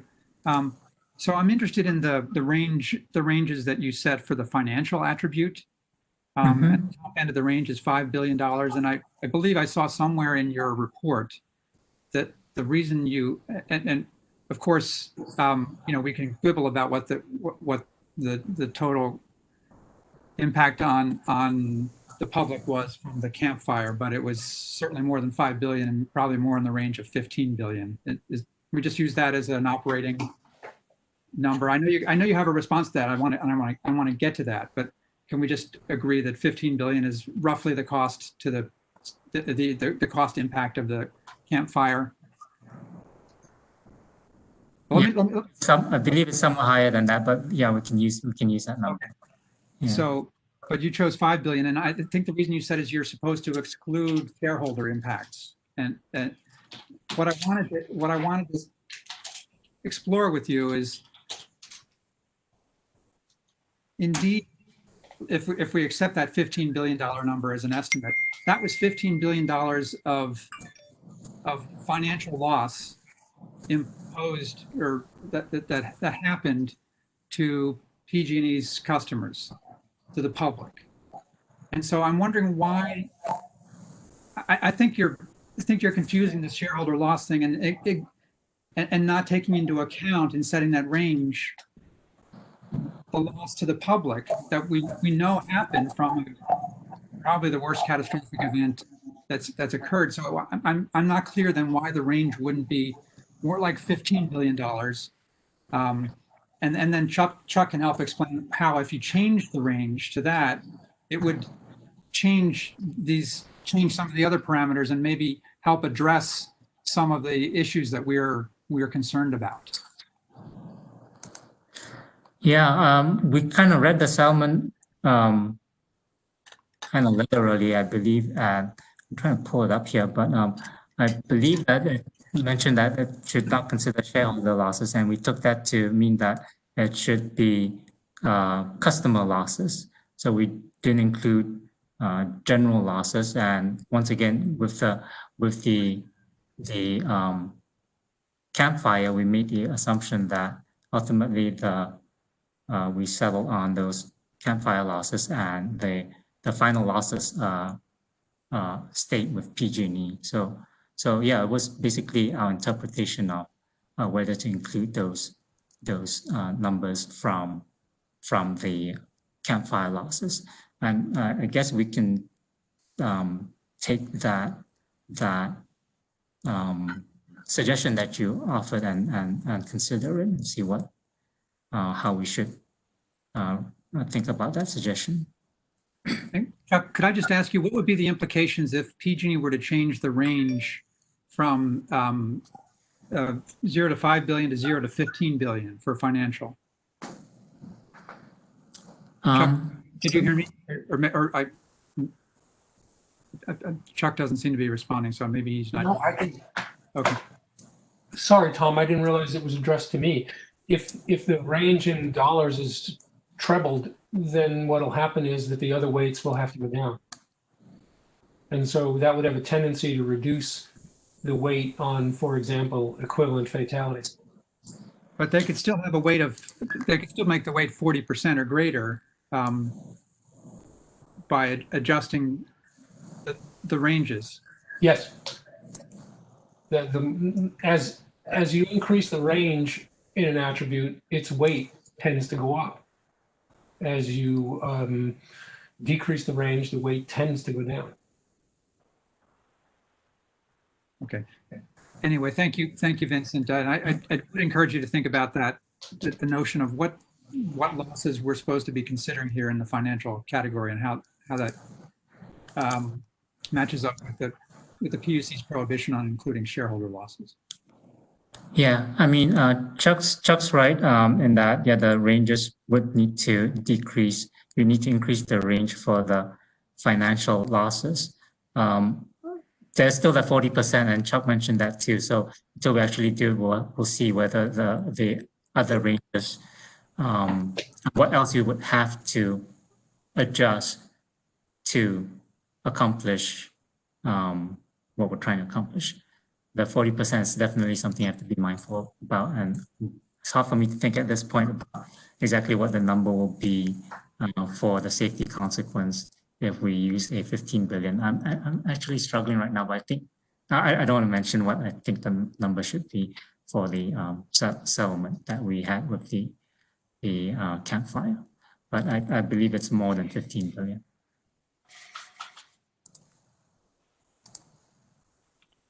Vincent, I suggest that we move towards ending this section so we can get to a very short break. I think we're, just from a timing standpoint, a little bit behind. The deck is pretty long and there's a lot of information. Yeah. Okay. So let's move on to, where were we? Let's see. Yeah, we were on slide 16. You passed it by 2, I think, Joe. Back up. There we go. So this slide shows in detail how the scaling function achieves the emphasis, how we give the added significance to the tail events, right? The function has 3 regions, what we term a minor moderate region, a critical region, and finally a catastrophic one. These regions are described in terms of percentage of the attribute range. We do this so that we can use the scaling function for all the attributes. It's the same scaling function. So moderate, what we call minor moderate events correspond to consequences within 1% of the range for the attribute. So for example, for financial, since the financial attribute has a range of 5 billion, moderate minor outcomes are those events that result in under $50 million of potential customer losses, and they will get a consequence score of 0.1 at the most. Events that lead to losses between 1 to 10% of the range will see growing importance, and this is expressed by the quadratic function until we reach 10% of the attribute range, and at which point the function becomes linear again, but as you guys have noticed, with a higher slope. And then finally, per the settlement agreement, the risk score caps out at 100. So events that result in losses over 100% of the range will still get a 100% score. So I wanted to say that when we were creating this tail function, this linear function, one of the things that we wanted to accomplish was basically have a risk score that mimicked the tail average, but not exclusively, right? So we wanted to consider low consequence, high probability events, and we assigned those a approximately 10 times multiplier, as you guys have pointed out, for incremental losses once in our catastrophic region compared to the minor region. And once again, this offsets but doesn't entirely remove the risk events that have low probabilities of, that have more of these kind of low consequence, high probability events. They will get a score too. And in our final risk score, when it's multiplied by frequency, those things will get a a risk score. They're not entirely ignored. So basically, that's this part of the presentation. Ken, do you want to take a break now? May I ask a question? Okay, yeah, one second. I have a question. I think we have a question from the Q&A that I'd like to get to first. And Vincent, I think this goes back up to the first slide where we're talking about electric reliability, customer minutes interrupted. And Alex H is asking where homes are lost during a catastrophic fire. I think the question is, how are customers still counted towards the customer minutes interrupted? And Alex, you can type in if I misrepresented that. I apologize. I'm sorry. Can you repeat the question, Ken? Yeah, I think Alex is asking where a home is lost due to a fire. How do you calculate customer minutes interrupted into the metrics? So this is basically the customer minutes interrupted is basically the distribution for that. So it's statistically driven, right? So basically, we've looked at all the data events that have occurred in the past to come up with the distribution for the reliability, the distribution for safety. And when a risk event occurs, basically, we simulate out of that distribution. So it's accounted for statistically in the sense that events that happened in the past when you had customer homes lost to, and there's a reliability event as well, those will get captured in the data.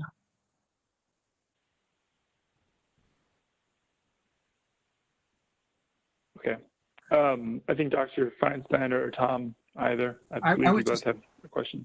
This is Tom. I was just going to ask if we could get an answer to Joe Mitchell's question about the scale nonlinearity having a maximum of 100 and then it levels off. He says an event killing 99 people under this is equivalent to one killing 1,500 people. Would you respond to his question? Yeah, so that's something that we talked about, kind of our approach was, once again, we looked at what the settlement had in terms of guidance. The settlement, this says that the risk score does go from a score from 0 to 100. And another way of thinking about it is these events, it's another way of actually kind of controlling the tails so that the risk scores are not too, once you get into the catastrophic region, the risk scores don't get too out of control because the tail values for those distributions are going to necessarily be large. So, I mean, kind of anecdotally, I think about it as like when you get into a bad event, they're all bad events, right? So you want to avoid all bad events. Already we have assigned as you guys have noted, we have assigned a higher weighting to this those tail events. If we let the distributions just go on without truncating them in 100, I think that just makes the weighting even higher. So that's something that we were aware of, and we wanted to control that.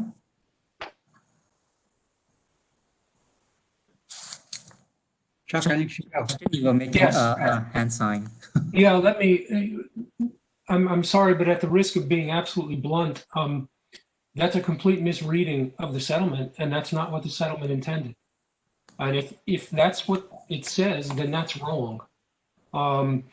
As the range in as the number of natural units increases beyond what you called 100%, then the scaling function must also increase. And it must also increase, particularly if it's something like equivalent fatalities, it must also increase beyond 100. You have here a linear scale with a slope of approximately 1.06. It's straightforward to extrapolate it.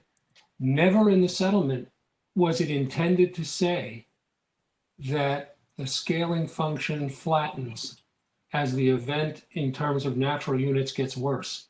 I must again emphasize that's a complete misreading, and this, to be consistent with the settlement, this needs to be changed.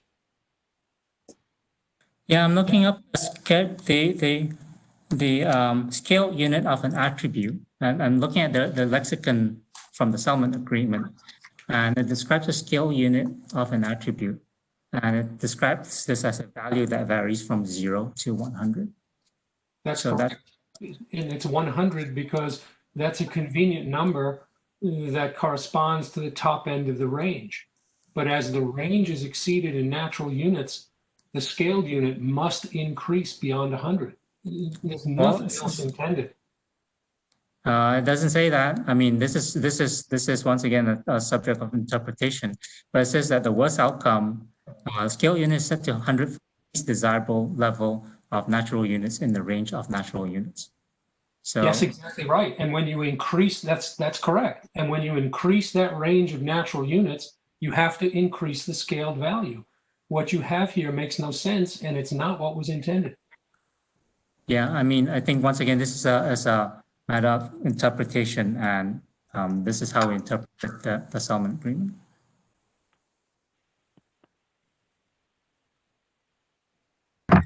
Hey, Chuck, this is Steve Hain here. So it is your contention that the weight and the ranges cannot be set independently of each other. Is that correct? That is absolutely correct. Okay. The purpose, Steve, let me follow up on that. The purpose for setting a specific upper end of the range is to facilitate the trade-off that determines the weights. But in no way was it ever intended that when a natural unit exceeds that upper end of the range, that the scaled unit remains at 100. That's completely wrong.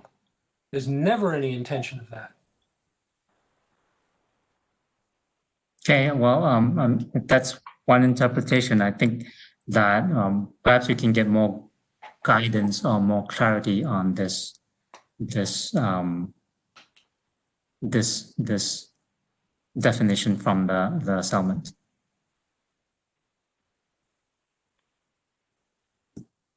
I mean, Okay, I'm going. Oh, go ahead. Just going to say quickly, yeah, just mathematically and logically, it doesn't make sense to cap it.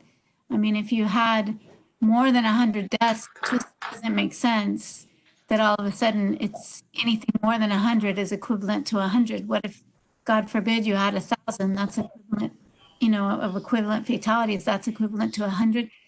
I mean, I remember these conversations over the last number of years, and as we've had larger and larger catastrophic events, we've had, you know, the utilities have had to increase what they thought the maximum was. So understanding what the maximum one is, I think, as you said, Vincent, is very difficult. So it makes no sense to cap it. So if we don't cap it, then basically what's going to happen is what you have is a situation where once again, the tail part of the distribution is really hard to estimate, and you want to be mindful of them having basically the effect that we were talking about, focusing on tails, is we're going to focus even more on the tails if we don't cap it, right? So it's going to be even more focused on, I should say. But Vincent, if you use a linear function as Turin is suggesting, I don't think you'd have that problem. Yeah, and once again, when we talk about the linear function, the thing that we're struggling with is that previous slide that you saw, where it shows the two distributions. They both represent the mean, which is what the linear function gets you. And you will not be able to manage those distributions that have that long tail out there. On the line, Vincent, there's a question. Can we clarify what numbers get run through the scaling functions? Are they individual events, or is the expected value all events? There is our interpretation that individual events get run through the scaling function.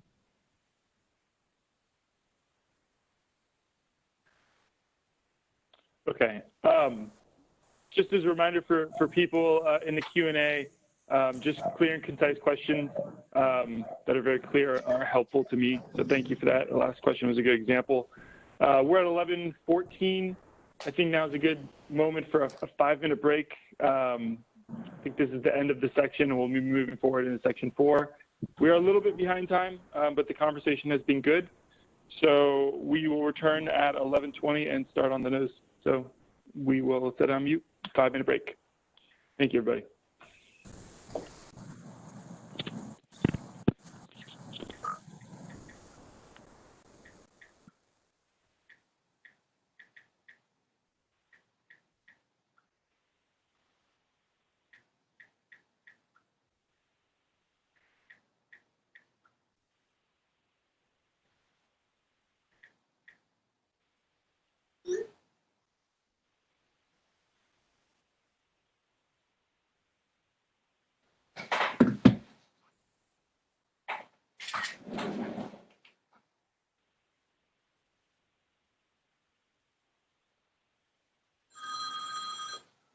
Oh, Tom.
Okay, it is 11:20. I believe we should start up again.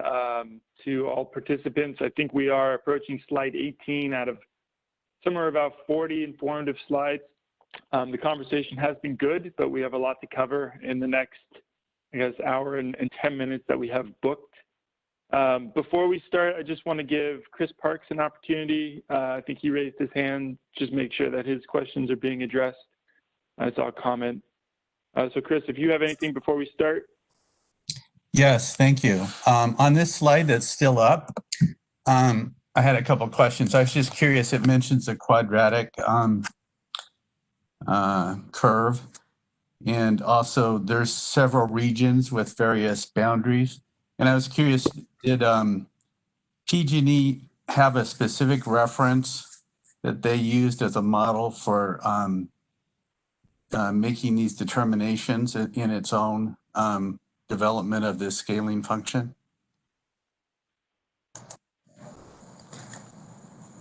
No, we didn't use a reference model. We went with principles that we talked about earlier, right? So we wanted a scaling function that kind of gave us the best of both worlds in terms of adequately capturing the tail events, a scaling function that came close to capturing tail averages, as well as also, having some representation of those events that have a high frequency but a low consequence. So it's not any particular reference model that we set out with. Okay, thank you. And so, for example, the quadratic function or some other function, it was just sort of, you felt like this would be a way of doing it, but in terms of picking that function versus another, there's no specific reference. Yeah.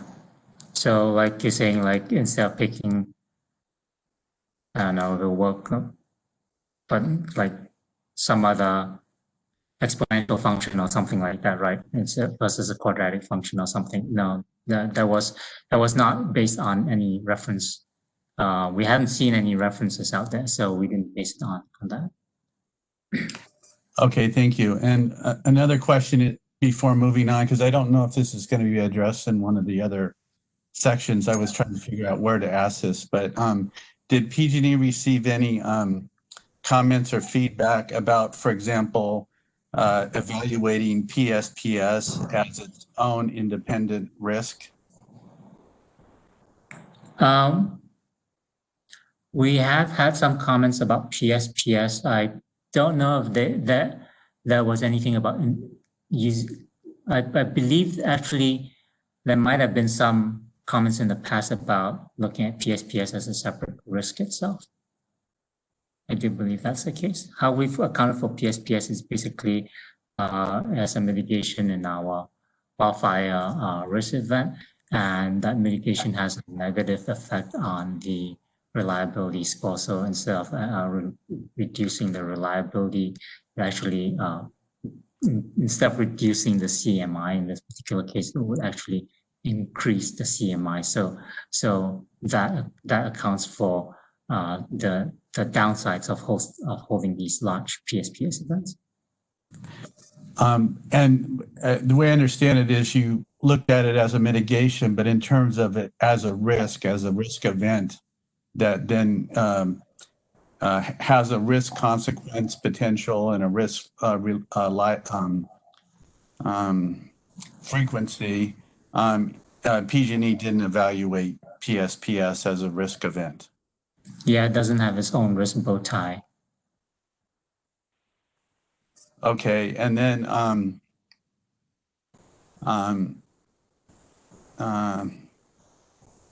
in terms of, and this might be in the next section, I'm not sure, but in terms of mitigation effectiveness, to understand the effectiveness of the different mitigations to address these risks, did PG&E evaluate the effectiveness of the mitigations that it's already been doing, and then also anticipate the risk mitigation effectiveness of the mitigations that it is planning to do? Yeah, so we did do that. Yumi's going to talk about that, but yes, we did do that. Thank you. Thanks. And Vincent, before you start, I think one more hand is up. Joseph, Okay. if you have anything unaddressed. And Joe, that might be for you. I think Joseph Mitchell has his hand up and has asked a number of questions. I don't know if we've addressed them all or not. Joseph Mitchell's unmuted. So can you hear me? We can hear you. I just was bringing up a couple points, but I think they've mostly been addressed regarding the saturation. I can understand what you're trying to do with the scaling versus the saturation. The problem is that with some events, or some types of risk like wildfire risks, you have power law distributions, and with those, your tail risk tends to dominate. And so when you're setting a maximum scale,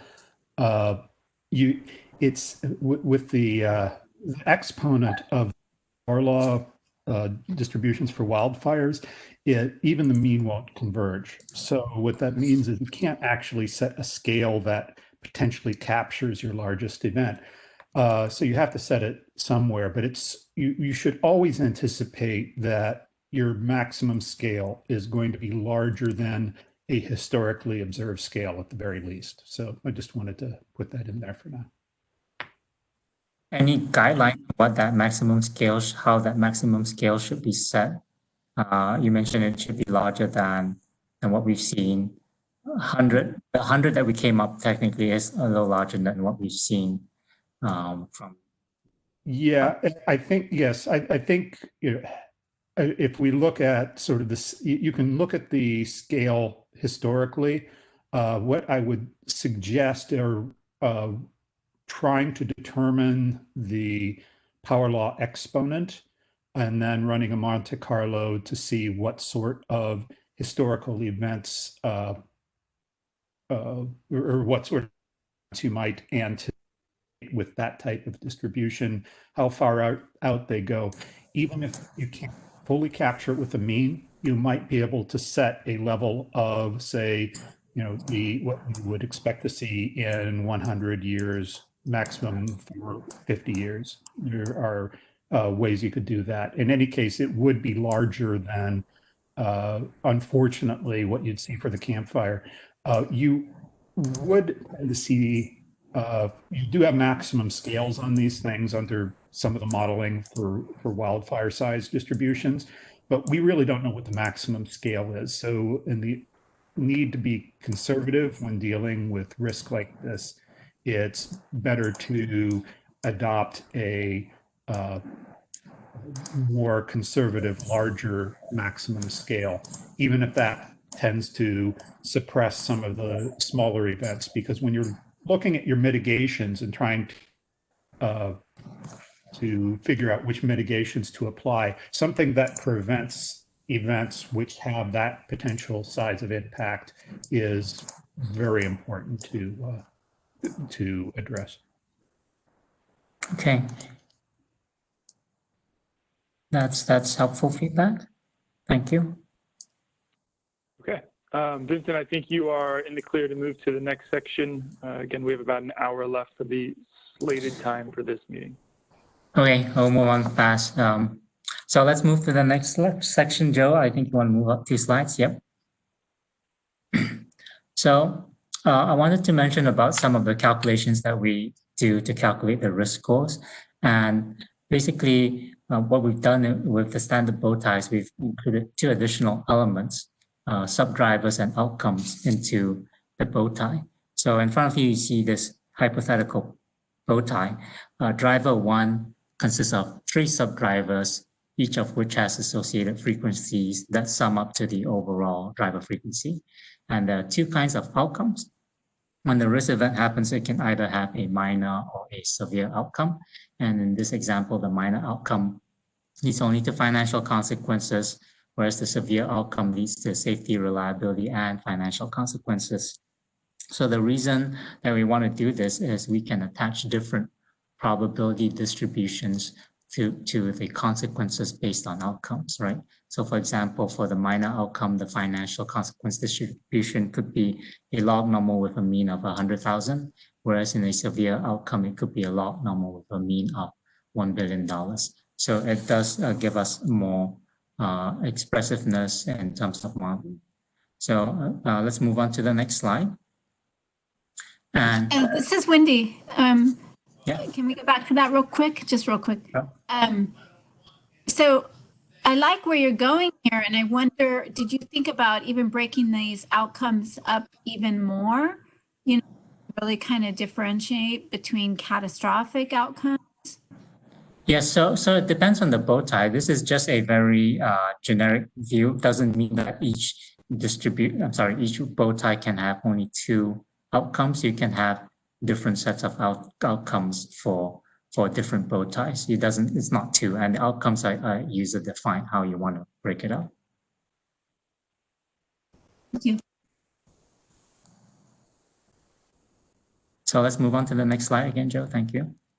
So once again, we have these subdrivers, and we also have outcomes. So one thing I want to point out about drivers and subdrivers is that you can tie outcomes directly to drivers or subdrivers. Actually, you can tie them straight to subdrivers, right? So you can, for example, have case where you have a seismic driver to your risk event, and that typically results in more damage than a non-seismic driver. So for example, you can specifically tie so that when seismic events happen in your risk bow tie, you can use the set of outcomes associated with seismic. And similarly, basically, as far as outcomes are concerned, having multiple outcomes like you mentioned, Wendy, basically allows us to differentiate between those low and high consequence risk events instead of having just one distribution and an average risk event. So you can have different averages based on the different outcome types that you have, right? So what the outcomes really are basically conditional distributions that can be used for different kinds of consequences. If you have a more severe outcome, you can use a distribution that's more reflective of a severe outcome as opposed to just a standard generic distribution that represents all kinds of outcomes from a risk event. No questions, I'll move to the next slide, which is basically talking about another important element of the bow ties and how to find them in our report. Basically, we have the idea of tranches. And if you look in our risk report, you'll see there's one bow tie. But basically what happens if you have, let's say you have 8 tranches, what you really have is actually 8 mini bow ties, each one of them with their own subdriver, driver frequencies, outcome distributions, so on and so forth. So you can find the tranches described in the risk chapters themselves. So once again, when you see one bow tie, one bow tie depends on the number of tranches that you have. That's how our models work. So I want to skip quickly and go on to the next slide, because here we will talk about an example that we're going to work through to describe the calculations we do to come up with a risk score. So you can see what we started with is basically the hypothetical risk bow tie that we had saw earlier, but now we've attached some likelihoods and some distributions for the different outcomes. So you can see that driver 1 consists of, once again, the 3 subdrivers. 2 subdrivers out there have a likelihood of 1%. And basically this is likelihood in terms of likelihood per mile per year, right? So it has a 1% likelihood for subdriver 1 and 1% likelihood for subdriver 2. This diagram doesn't show it, but basically those 2 subdrivers are tied to the line that goes from driver 1 to the minor outcome. So if you sum those 0.01 together, that's basically 0.02 miles per year it will lead to a minor outcome. And then subdriver 3 is the one that happens less frequently, happens 0.00001%, 0.00001 times per mile per year. And that one, when it does happen, very rare happens, but when it does happen, it leads to the severe outcome. And similarly with subdriver number 2, 3% of the time it leads to a minor outcome, and a very small percentage of the time it leads to a more severe outcome. And the thing to take note of over here is that we've talked about frequency, and once again, frequency is basically the exposure. In this case, in our example here, this tranche that we're talking about, remember that each tranche has its own bow tie. So this tranche that we're talking about is 100 miles, and these likelihoods are expressed in terms of miles per year. So it's really, when we're talking about frequency, we just multiply. And basically what it says that for this tranche, you can have 5 events that lead to a minor outcome every year. And you can have 0.0014 events per year for severe outcome, or another way to look at it is like you can have 1.4 events every 1,000 years for this bow tie that would lead to severe outcome. So the other thing that we want to talk about is that, like we mentioned, the outcomes let you kind of define different distributions, right? So in the minor outcome case, there's only a financial impact, and it's going to have a financial distribution that looks very different from the financial distribution for your severe outcome. So let's move on to the next slide. I have a question, please. Yeah. Yep. 2 questions actually on the previous slide. Okay. Is it possible, question 1, is it possible to have a risk event without a driver? No. And is the number, for example, 0.02 miles per year, is that a conditional rate of occurrence of the risk event given the presence of driver 1? Yeah, it's basically 0.02 miles per year of the events are caused by driver 1. And actually, you can break that down further into the subdrivers. But what I'm asking is, when you say caused by, that means you know that driver 1 is active. And Yes. so that means that the 0.02 is a conditional rate. So if I were, for example, I'm asking if it's true that if I were thinking about this as, say, a Poisson distribution, then the 0.02 is the annual rate per mile given the occurrence of driver 1. Is that true? Yeah, I think it's true.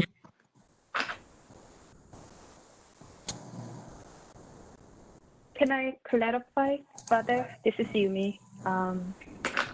So we didn't choose to come up with the likelihood of the driver event happening. But here we were calculating, so basically 0.02 per mile per year. That is the probability of having risk event due to the driver 1. So it's not the conditional probability of the having risk event given that driver 1 happened. It's more about, okay, what is the probability of risk event happening from driver 1? Does that clarify your Good question? clarification.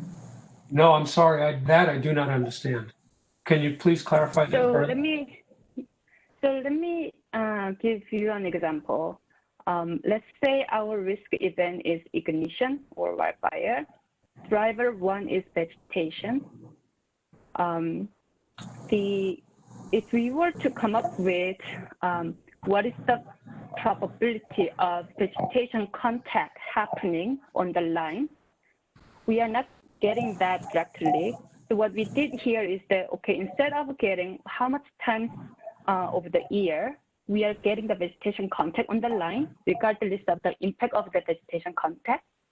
but we are actually calculating or coming up with the likelihood of vegetation contact resulting in a risk event. So it's probability of vegetation contact driven ignition is what we are calculating, and that is about the 0.02 per mile per year. Which means that, if I understand you correctly, that means you know that driver one is present. And so if you know that driver one is present, then the expected number of occurrences is 0.02 per mile per year. Yep. And if I took driver one away, if it wasn't there, then you would not be able to write down the expected number of occurrences per mile per year. Right. The way we approach it to come up with that probability of events for each driver is that we look at historical events or possible scenarios of the event that could happen. And so in case of the ignition, we look at all of the ignitions that we had in the past, and then designate for each of the ignition what was the driver of that event.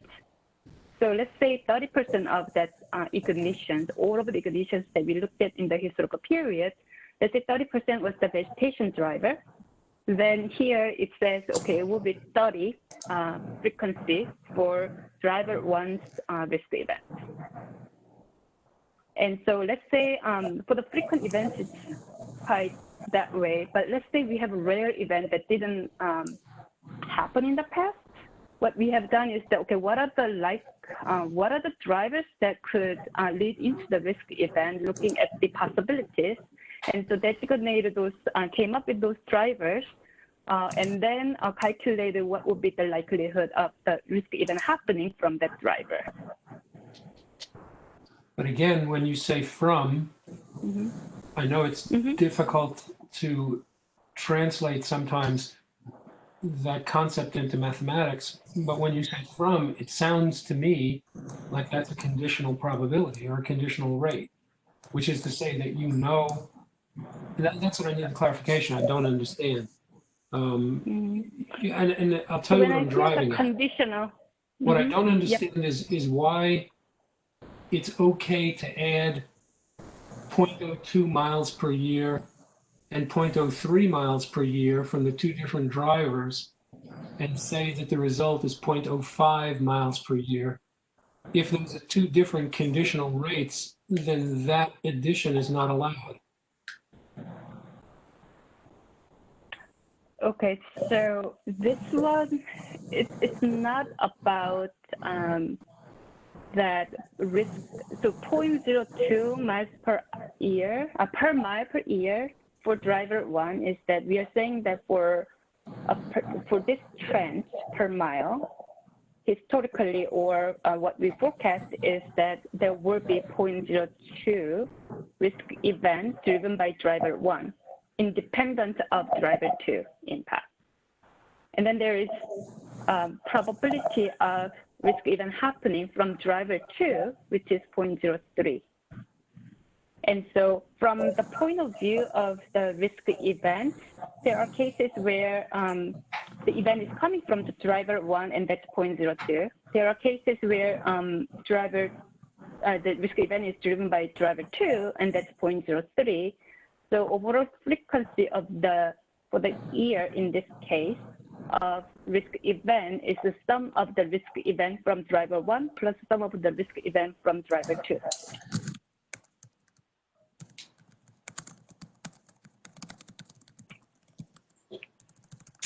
I understand what you're saying. I'm afraid I'm going to need some further clarification. This is not the place to do that, I think.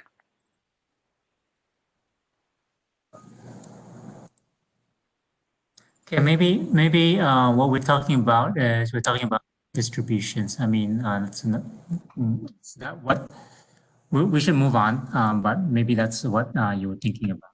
Sure.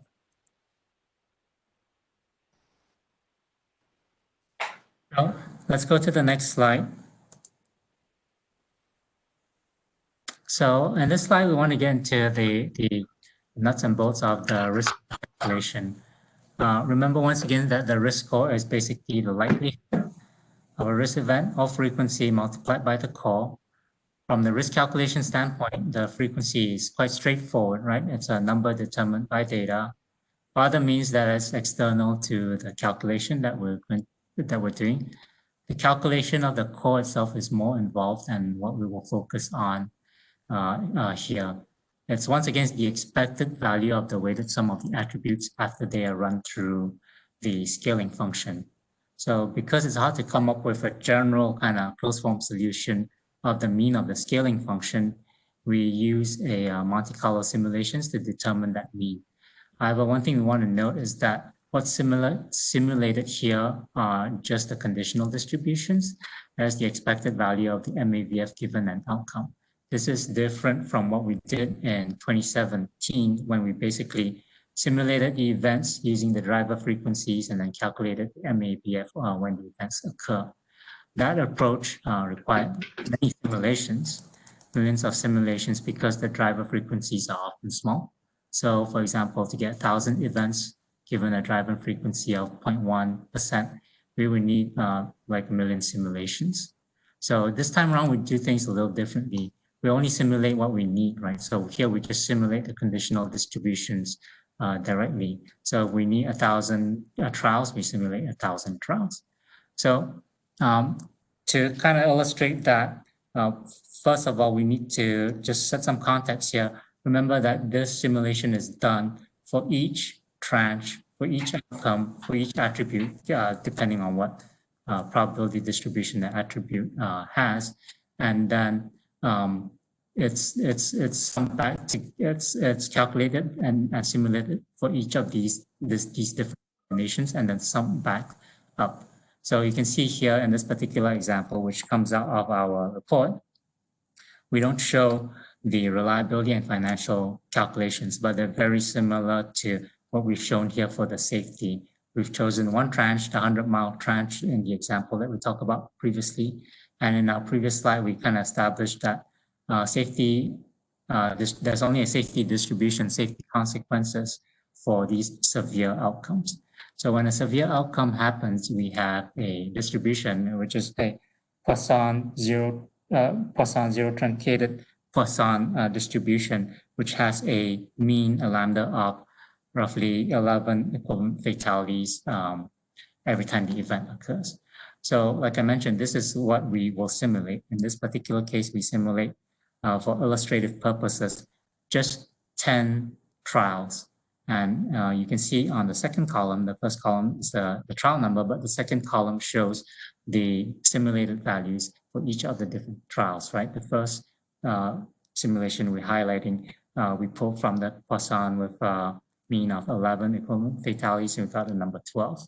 So that value is the one, to answer the question from earlier, every time what we're doing is basically every time an event, we're simulating every time an event happens, what will be the outcome, and we're trying to calculate the mean score of that outcome.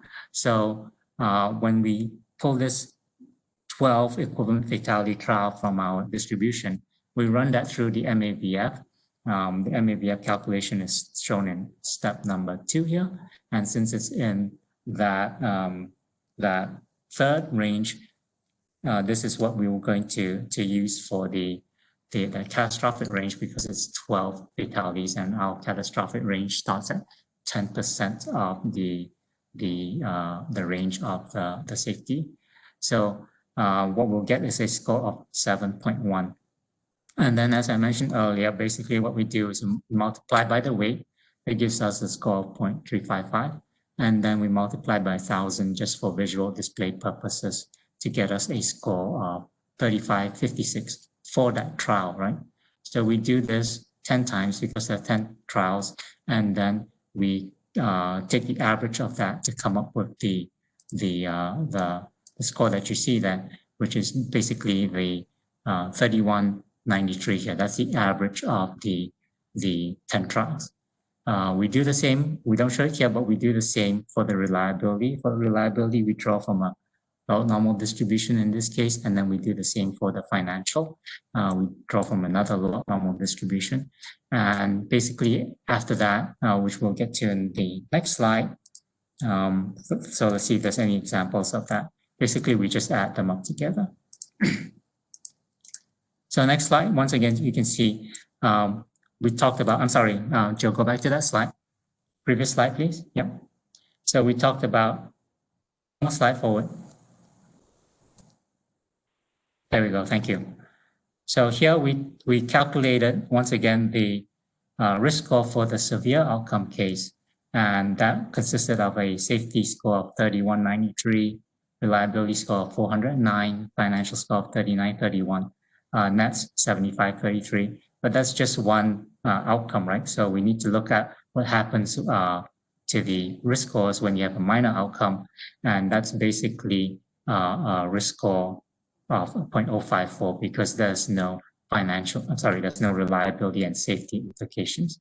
And here's where you need to multiply the scores by the frequencies. So for these severe outcomes, you get a score of 5 multiplied by 0.054, you get a 0.27 final risk score.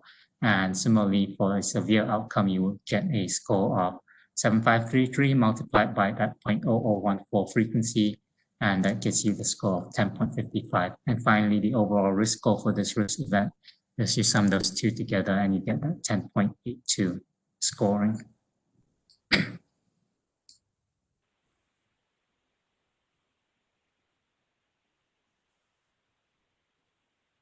I see Joe. Are there any questions out there? I believe Joseph Mitchell has a comment or a question. I think there are a number of questions, Vincent. So if you're done with this section, I think we should go through those questions. Yeah. Okay, so I'm going to just go down the list and address them as they came in. Alex H asked, do you have the statistics for slide 19 drivers that verify that third-party dig-in causes more ruptures on a transmission line than corrosion? Where's slide 19? Let's see.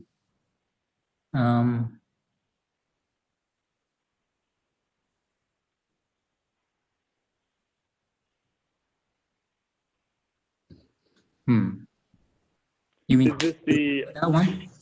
I'm guessing it's the bow tie element drivers and outcome slide, where at the bottom it's talking about, for example, gas transmission pipeline. The third-party damage driver is more likely to lead to rupture. So I think we're looking for a confirmation of that. And if Vincent, if that's not you, Alex, what I can do is get your email address and provide your response to the gas team, who may be able to more accurately confirm that question, since it's very risk team focused and not so much ERM.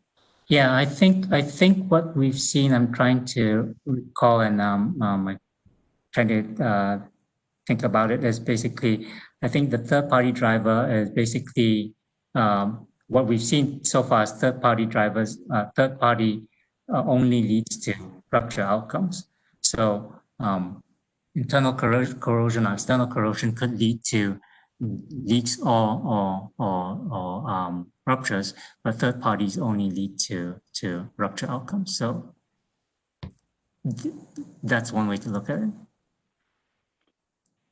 We've seen from a probability standpoint, the probability of having a rupture leading due to a third party damage is probably much higher than it is for legal corrosion. That's how we determine that. Okay, I appreciate that. Maybe I'll just interject very quickly as I move down these questions. At the end of the deck, there will be an email address for questions that we will use for requests. And if anything is unaddressed here, I will need you to provide your question and email address so we can appropriately respond. I don't think I have access to email addresses at this point, just names. So we'll get to that. I'm going to move along since we are a little short on time. Chris Parks on the same slide. I understand that PSPS is a mitigation. Given its impact on public safety, why is it excluded as an event, a driver, and a risk? Let me see. Let me look at the question again. On driver side, I understand that PSPS is a mitigation given its impact on public safety. Why is it excluded as an event, a driver, and a risk?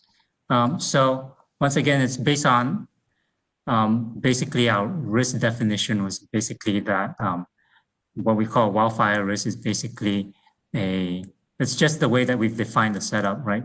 Basically, what we've called wildfire risk is basically reportable emissions, and it could have different kinds of consequences, one of which is wildfire.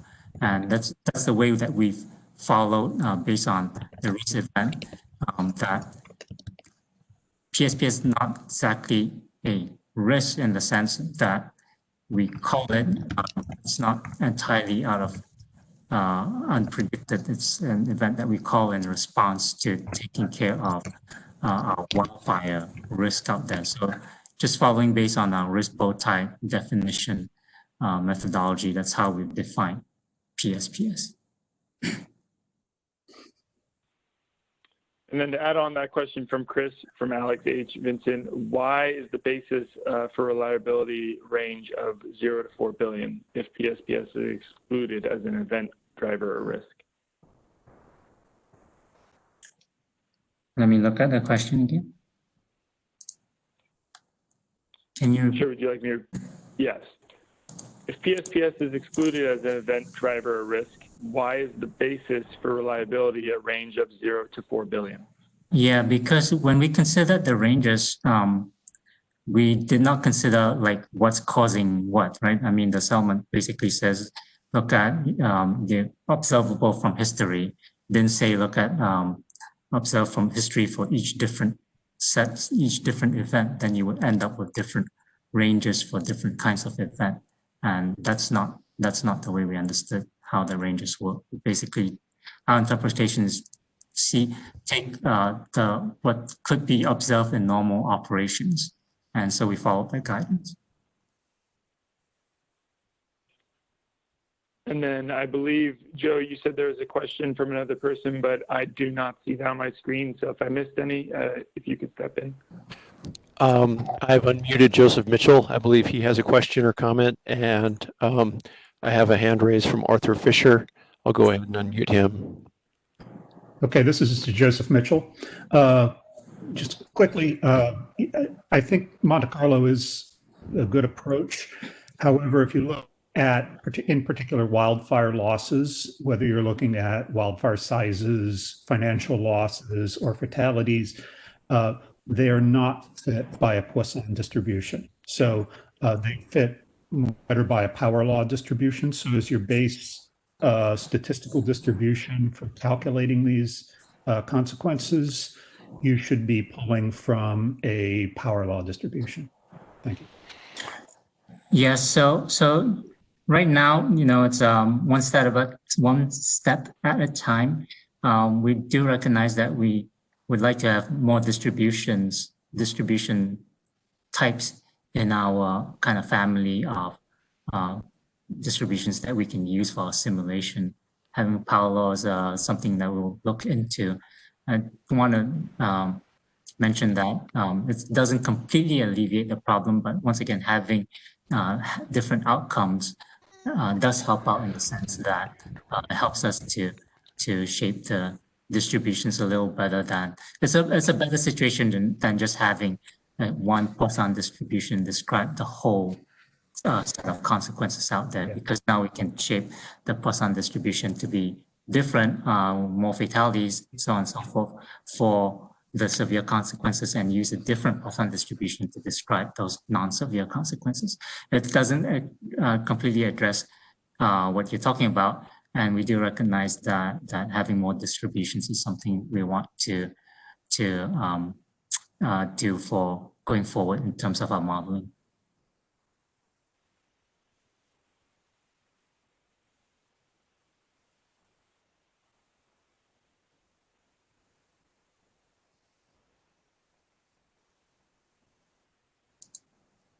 Okay. Ken, any other questions out there? The last one I see is a follow-up from Alex that says the appendix notes that 0 to 4 billion CMI is based on the October 29, 2019 PSPS event consequence. Yeah, that's correct. So we use that. The 4 billion was basically based on that. We rounded up because we realized that there could be some events that are bigger than, we hope not, but that could be conceivable in normal operations to see an event reaching 4.4 billion in our CMI. Okay, it is noon. We still have a number of important sections. So Vincent, I suggest we move on to the RSC section. Okay, yep, RSC. So Joe, if you can move the slide forward 2 slides. Oh, no, more than 2 slides. If you can go to slide 25.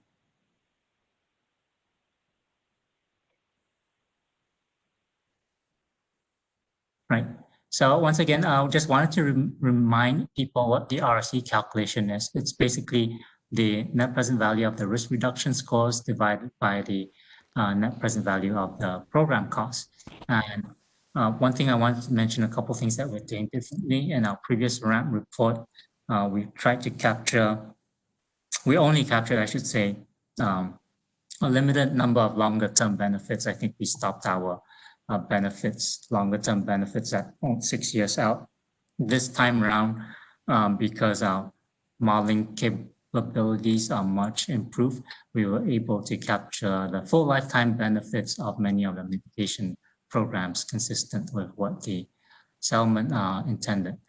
And other things that I wanted to mention is that we're using a single discount rate in all of our NPV calculation, and that's the after-tax weighted average cost of capital of about 7.1% per year. And one thing that we do want to point out, that was pointed out to us actually as we did the analysis, was that revenue requirements are not currently included as part of capital program costs. I think, well, nothing, it's consistent with how we did it in the last RAMP. I believe it's also consistent with what we've seen from the other IOUs. And this is just to point it out, maybe we need to consider this issue in future SMAP proceedings, whether or not to include revenue requirements as part of capital programs. So moving on to the next slide, this is basically a continuation of the example here that we saw earlier. And can I ask a quick question, Vincent? Oh yeah, sure, yeah.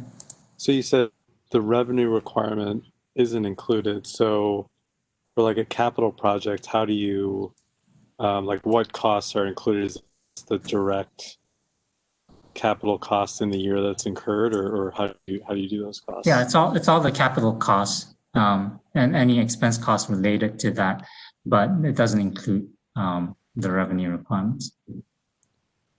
Okay, so if you spent $100 million in 1 year on a capital project, that would all go into that 1 year as a requirement, which would be depreciated over like 30 years. Is that right? Yeah, it doesn't include that component. Okay, thanks. Vincent, can I ask a question? Yeah. This is Wendy. Yeah. Thank you for introducing yourself, Wendy. I appreciate that. Sorry, I just want to clarify. So have you divided up your program costs into the cost for the various like tranches? You know, is that what I'm understanding? No, it's just that capital programs have a revenue requirement on top of them, right? The cost basically should include it's the cost. What we have right now is basically the cost to PG&E. What we should include is the total cost of customers, including revenue requirements in terms of rate of return and things like that. So we haven't included that. That's what we're mentioning in this slide.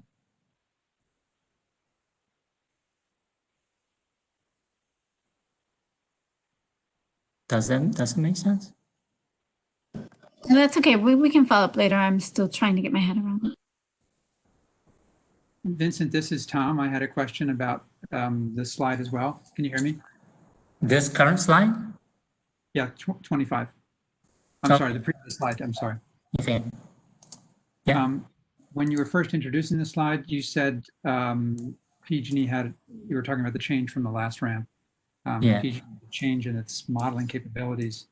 And it sounded like you were suggesting that, well, were you suggesting that the full benefits were not captured for all mitigation, or are you saying that has now become standard practice and has been done for all of the work?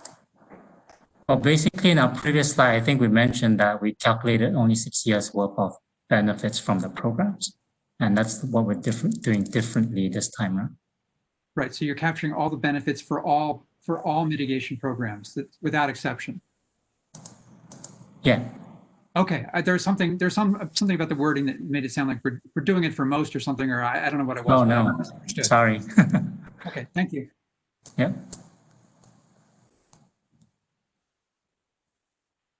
Okay, so I'd like to move on to the next slide, which is basically a continuation of the previous example that we saw, right?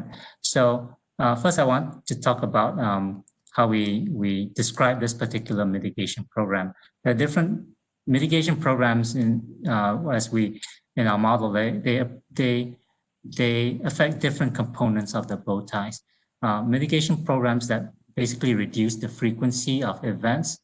Those kind of programs, you don't really need to do much analysis there. For example, if you have 5 events a year from our previous example, how you would calculate the RC, basically instead of using 5 in the places where you had, let's say you estimated that the mitigation reduced events by 2 a year. So everywhere you would use 5, you would use 3. That's quite obvious. So that's one kind of mitigation program. The other kind of mitigation program that we described here are basically those that affect the consequence side of the risk scoring, right? So in this case here, we have a mitigation program. It only targets the severe outcome, and basically it has and it also only targets actually the safety outcome consequence when a severe outcome happens. So it has an effectiveness of 10%. And we also need to define the scope. It's 100 miles a year, consistent with that tranche that we saw earlier. And there's only a 1-year benefit. So to keep things simple, and cost is 500,000 a year. So effectively how we do that, how we take into account this 10% number is basically where we drew the trials previously. You can see that's the second column, and oh dear, I'm sorry. Doesn't look like we're at the right slide. I'm so sorry.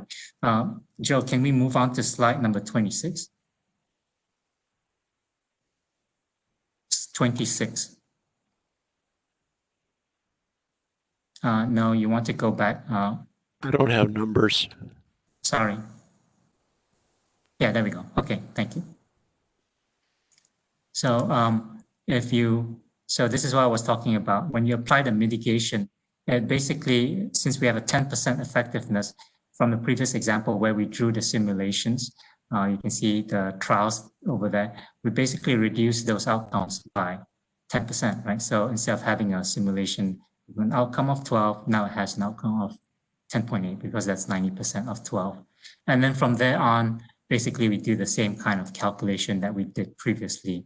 And what that leads to in this particular case, where we previously had a risk score, I can't remember what it was, 33 or something like that. Now that's being reduced because the outcomes are 10% less severe. They're reduced to 26. So, and that's for this particular trial. And then once again, since this mitigation only affects safety, the reliability and financial scores are not affected. So when you calculate the overall core score, it's now 6991, which is a reduction from what it used to be previously. And then if you compute the post-mitigation score, once again, the only thing is that's changed is the risk score on the severe outcome side. It has a reduced risk score of 10.05 versus the 10.82 that we saw earlier. So it's pretty straightforward as well.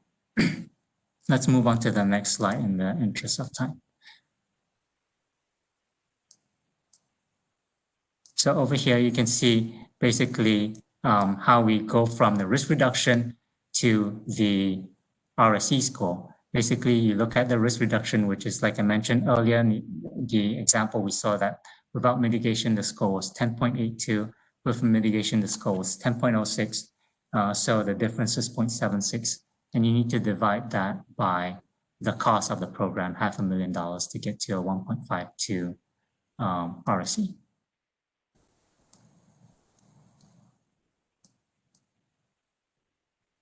Okay, any questions on this calculation? Sorry, I had to rush it a bit. We're trying to make up for time.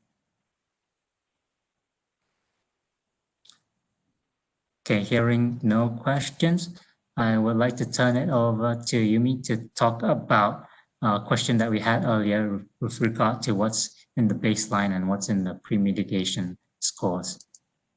So if you can move on to slide 28. Thank you. Can I grab the slide and share my screen? Joe, did you hear that? Can you turn over the control to Yumi? Yes, I will momentarily. Thank you.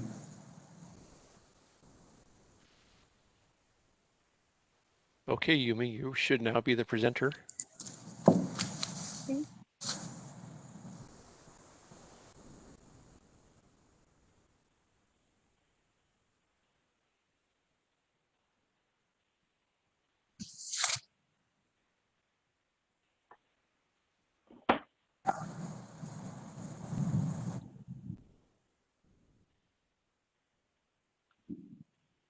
Okay.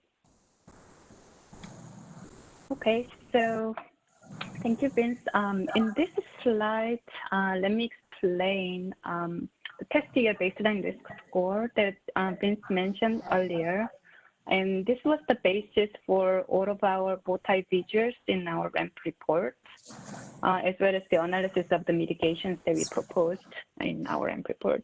So we defined the test year baseline risk score as a risk score that accounts for benefits from any mitigations that are planned in the current GRC, but before accounting for the benefits from the programs that's implemented in the next GRC period.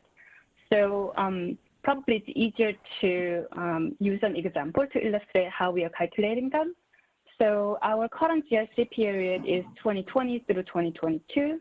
Next GRC period, which is the subject for our mitigation analysis for this RAMP report, is from 2023 to 2026.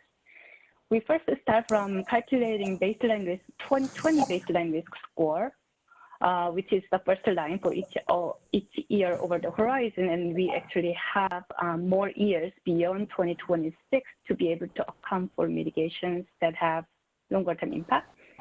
And starting from 2020 baseline risk score, we calculate risk reductions from programs that's implemented before the next GRC period, which is 2020 through 2022, which might have longer term impact, even though it's implemented in 2020, the benefits might continue or at the reduced level.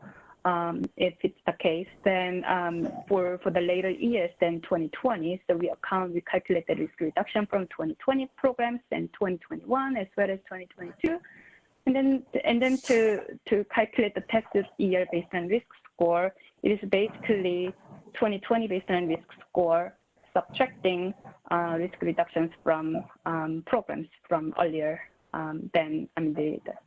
prior to the next GRC period. So this is the test year baseline risk score that we are talking about. And then we calculate the risk reduction from proposed programs that we propose to implement in the next GRC period to calculate the post-mitigation risk score. So let me go to the next slide to show or illustrate this with using wildfire risk as a real example. And let me walk through this chart where this is the year starting from 2020 through up to 2026, which is the end of the next GRC period, which goes over, and then it goes over beyond 2026. We first calculate risk score, 2020 baseline risk score, which is the blue line, which was the same, the concept as the first line in here. For the wildfire risk, we have this line as the 2020 baseline risk score. And then the difference between this blue and red point in here for 2020 explains the risk reduction from programs implemented or to be implemented in 2020. And so after that risk reduction from 2020 program for 2020, risk score becomes about, let's say, 12,000. And we do the same for 2021 and 2022, accounting for the risk reductions from the programs that's implemented. So for example, 2022 here is lower than here because it probably has the residual benefits coming from 2020 work, as well as additional risk reduction from 2022 work.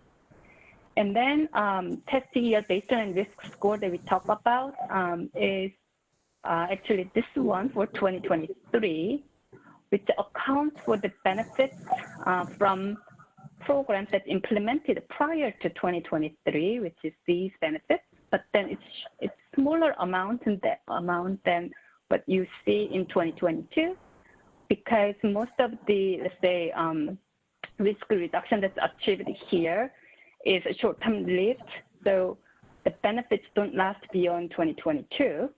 But then there are small benefits that's remaining through some of the capital programs, as well as some expense programs with the longer benefits. This represents risk reduction that's coming out of the programs implemented in 2020 through 2022 for 2023 and later. So the difference between these blue and red line represents the benefit from the programs that to be implemented in the current GRC period. And then after we do the mitigation analysis for the next GRC period, the green line here represents post-mitigation risk score for the wildfire risk. And the way that we calculated this red line is, in our opinion, it's aligned with the estimate settlement as stated in here. Estimate settlement says that if data reflecting past results are used, the data must be supplemented by a semi-judgment that takes into account of the benefits of any mitigations that are expected to be implemented prior to the GRC period under review, which is 2023 through 6. And so here, what we are doing is that we calculate the baseline risk score, and then we account for the benefits.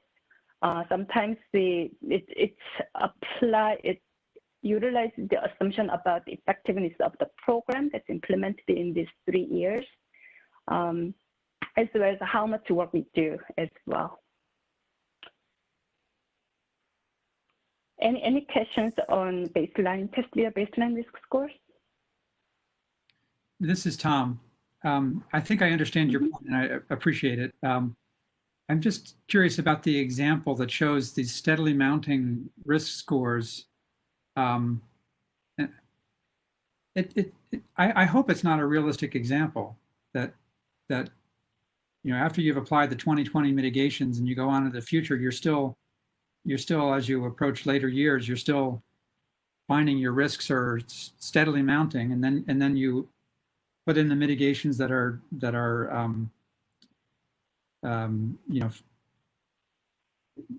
and then after you've put in the 2020 mitigations, you still have steadily mounting risk scores. I'm just wondering, what are you thinking of that makes that a realistic example? So I think we will get into more detail for the wildfire risk specifically in the next workshop. So I'm not the person to answer the question about why the risk is still 12,000. Okay, that's fine. That's fine. Thank you. Mm-hmm. Any other questions on the test year baseline risk score? But Thomas, your question more in general that this trend can occur. Right. I'm just trying to, yes. Yeah. What do you have in mind that would I mean, it's not. I mean, there are a couple of things that we think about, right? One is basically over time, the mitigation measures that we put into place degrade over time, and the other things that we also consider is, for example, if we have changes in the environment like climate change that would lead to more likely wildfires, more likely equipment failure. Those are some of the kind of reasoning in general, what we're trying to consider. We don't consider that once you put a mitigation in place, that its effectiveness will stay the same throughout time. Anyway, we'll look forward to talking about it more in the wildfire discussion. Okay. So moving on to another topic that we introduced this time is risk reduction of a mitigation in a portfolio. What we want to explain or point out is that risk reduction from an individual mitigation also depends on what other mitigations are included in the proposed portfolio of work. Let me give you an example here. So enhanced vegetation management EVM program reduces the likelihood of vegetation driver for all outcomes for our wildfire risk. PSPS reduces the likelihood of equipment failure as well as the vegetation drivers for a subset of outcomes, which is red flag warning related outcomes. You can see both of the programs are reducing the vegetation driver for all outcomes for the places where both are applied. So then risk reduction achieved from EVM is lower in the presence of the PSPS than it would be as a standalone program without the PSPS. So what we wanted to take into account is that we didn't want to overestimate the risk reduction from a mitigation when we have other mitigations that are addressing the same driver in the same location. So we accounted the portfolio impact in calculating risk reduction of a single mitigation when that mitigation is included in a portfolio of mitigations. So let me give you an example of a conceptual example to illustrate how we were looking at it and how we actually allocated total overall risk reduction into each individual program, and it's presented as a portfolio. So in this example, let's consider a case where each mitigation is just the alternative to each other, that we are not considering this as a portfolio, but either M1 or M2 or M3. So we start from the baseline risk here of 100. And let's say M1 is 10% effective, M2 is 20% effective, and M3 is 60% effective.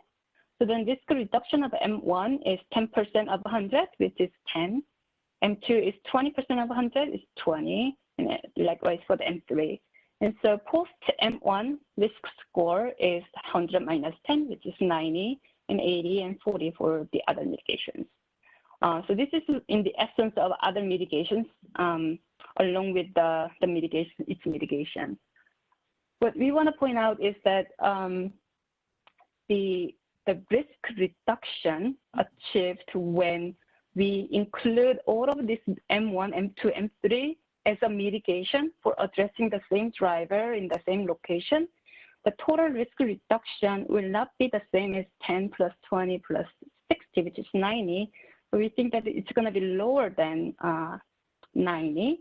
And let me explain that in here. So we start from the baseline in 100. In this case, we assume that M1, M2, M3 are applied at the same time for the same location. So then after M2 is applied to the baseline, let's say it's 20% effective, so it becomes 80. And then M3 is applied, it's 60% effective to the 80%. So the total risk reduction from M2 and M3 is 68. And so the remaining risk is 32. And then you apply M1 as well. Then it's M1 is 10% effective. So 10% times 32 is about 3. The risk reduction of the marginal risk reduction of M1 is 3 instead of 10 in here when there are already M2 and M3 applied.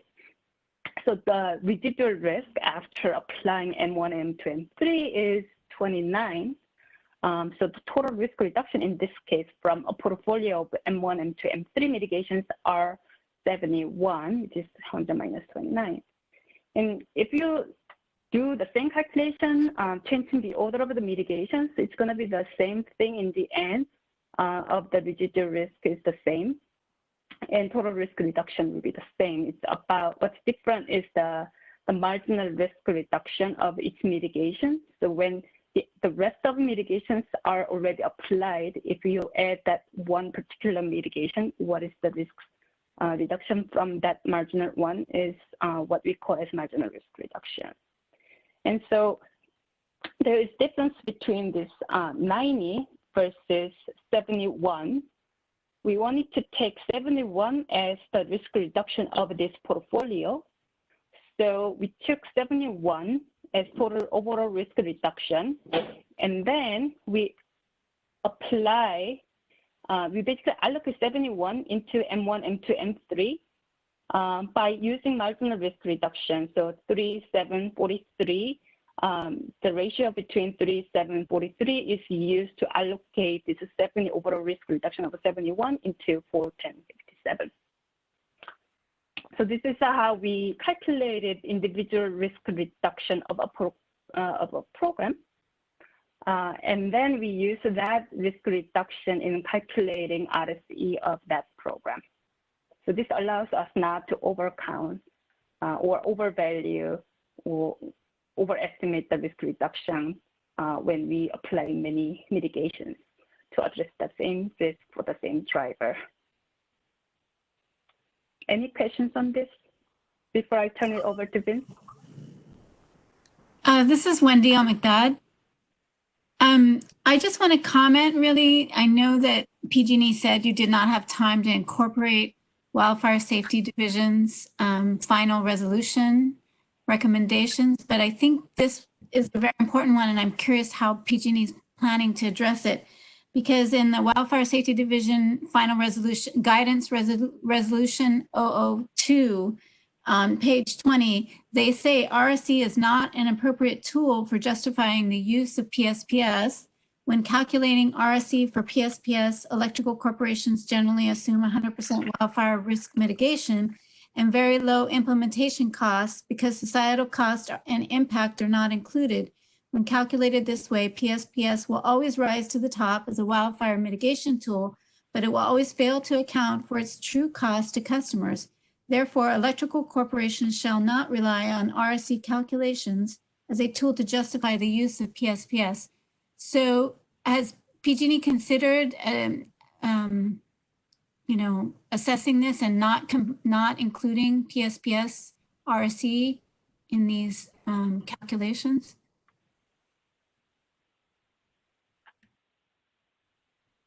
So for our RAMP report, we have considered the PSPS as a part of the portfolio along with other mitigations that were proposed for the wildfire risk.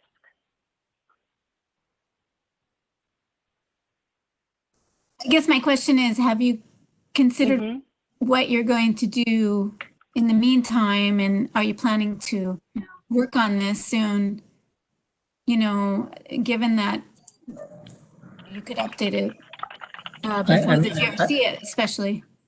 I mean, I think a couple of things that we, in terms of PSPS, that we want to take into account, right? So when you mentioned over there that RSE should not be the sole determining factor for calling a PSPS event. So we kind of agree that RSE should not be the only measure for doing risk mitigation. So we'll talk about that in the lessons learned. So yeah, in general, I think we do agree that when you look at programs, RSE is not the only thing that you should look at. And the other thing is that we, like I mentioned earlier, we also, as far as PSPS is concerned, we don't just recognize the sunny side or the benefits of PSPS without looking at its impact on the reliability of the our system, right? So basically, the scores that you show here also include, not shown here, but they also include the negative reliability impacts. So yeah, I think that we do want to be mindful and to agree that RC is not the only determinant of whether we want to use, whether we want to do a mitigation or not. It's PSPS is an example, but there are also other examples where RC is not the sole determinant whether we use, whether we do a mitigation or not. This is okay. This is Steve Hain here. I want to jump in here. So our allotted time for the workshop was 9:30 to 12:30, but I spoke with Joe Hager. He said it's okay for us to run long and keep on running the workshop as we need the additional time. Vince, how much longer do you think we'll need to go through the additional slides?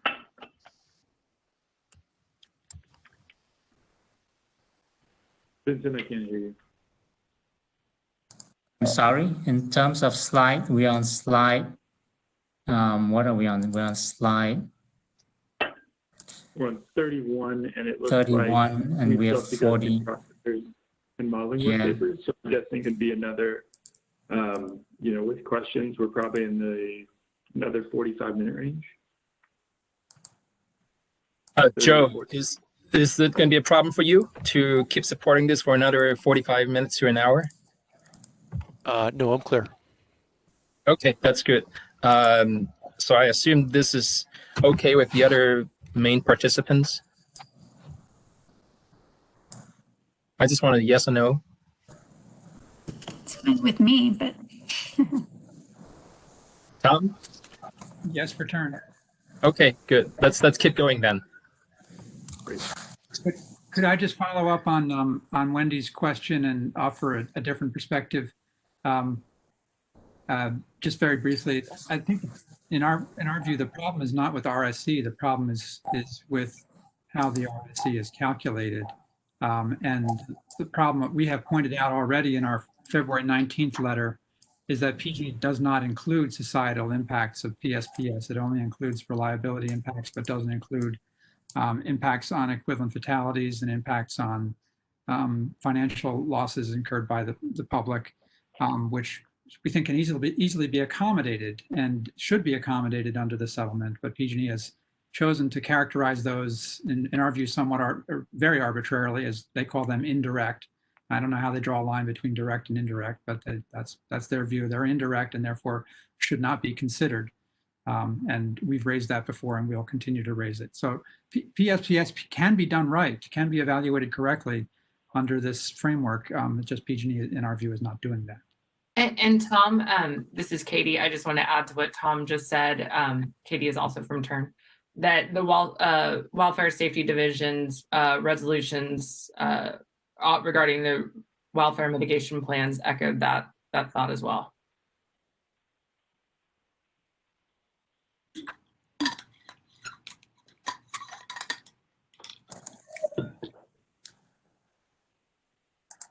Okay, are there any other questions related to this slide? There was one other question online, and it's not related to this slide. It's back on slide 30. So we'll go to. This is the risk reduction of a mitigation and portfolio slide. This is from Alex H. Can you explain how PSPS reduces likelihood of equipment failure? Doesn't damage come from weather and lack of maintenance? PSPS should just prevent a fire when equipment fails. Vincent, if you want to take a stab at it, it's fine, but this may be a question for the wildfire team at the next workshop. Yeah, let's defer the PSPS questions for now.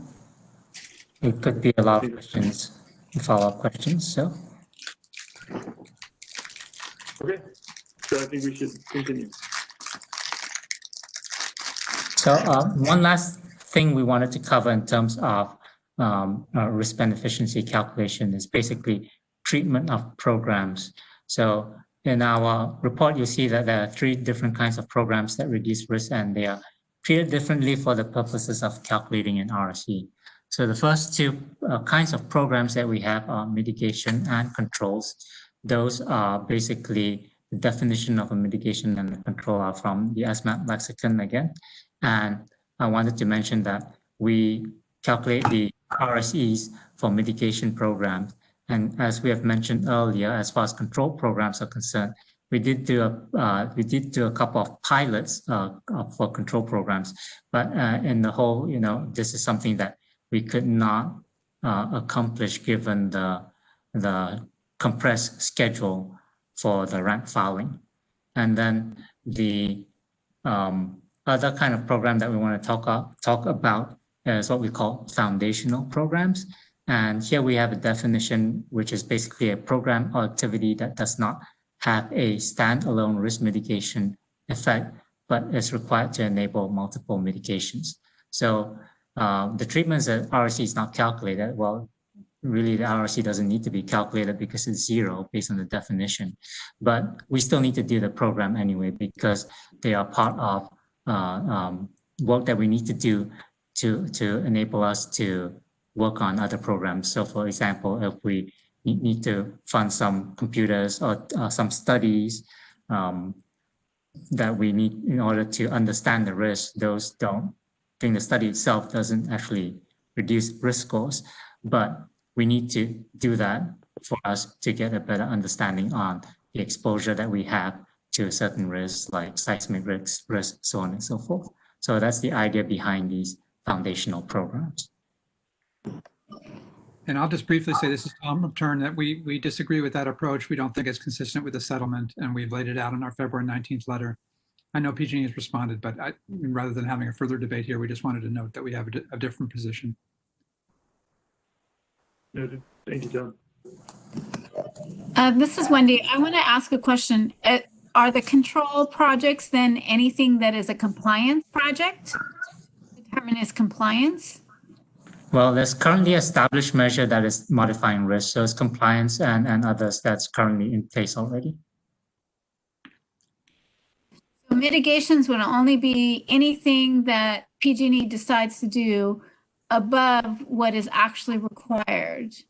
Is that no? Correct? Okay. No, that's not the definition. Mitigations is basically prospective-looking programs that we are going forward in time, right? So our issue has always been for calculating programs that already exist. How do you calculate the risk reduction from these programs that we've had in place for many years? How do you attribute? We don't only have one program in place, but we have a host of programs in place. How do you attribute all these programs, the risk reduction for all these programs? So because the score that you see right now, the risk that you see for 2019, let's talk about 2019 actually. Let's look at the score that you see for 2019 or 2020. Those already include the work that you're doing. It's hard to go back and separate out the risk reduction from all the programs that are already in place, right? So that's the issue that we're dealing with. So it's more a question of what we are doing right now and being able to measure it. Going forward, it's a different story because they're based on estimates of what we assume that work's going to be due, but to actually measure all the different control programs and their effectiveness, given that it's not easy to separate out those numbers. That's why there's a distinction and why it makes it difficult for us to do it for this round. So from a regulatory staff perspective, it just makes it difficult for us to make any recommendations based on, if there's control programs or foundation programs that are high cost programs, but really the risk reduction, it's not meeting what it's intending to do. It's really hard to assess that without having some kind of comparison. Yeah, this is we also want to understand the RSEs of the controls. I think we're in the same place, line in terms of that objective. It's just we need more time, and it's something that we want to get to in the GRC. This is not a ongoing position that we're not calculating controls. So we do want to get to them for the GRC. And Vincent, I'm a little confused by your response to Wendy's first question. You're saying, and I think we need to talk about this in terms of a concrete example. There's a certain amount of vegetation management work that's just compliance. Yep. And as well as inspection work for transmission and distribution facilities, that's all compliance. Right. Is not going to provide an analysis of the mitigation benefits and an RSE for compliance vegetation management and compliance transmission and distribution inspections? Yeah, so that's the one that we're having trouble calculating for the compliance-based vegetation management programs and other compliance-based programs that we're doing currently. So Wendy asked you, it sounds like you're saying that compliance work is a control, and therefore we're not going to provide RSEs for controls. But you said no, that's not right. And so now I'm confused. Yeah, well, we're saying we're not doing. What I meant to say was we're not doing it currently, but we do recognize the need to get RSE scores for these controls, and it's something that we want to do in the GRC. So we will get to it. Oh, you're going to get to it in this upcoming GRC? That's the intention, yes. Okay.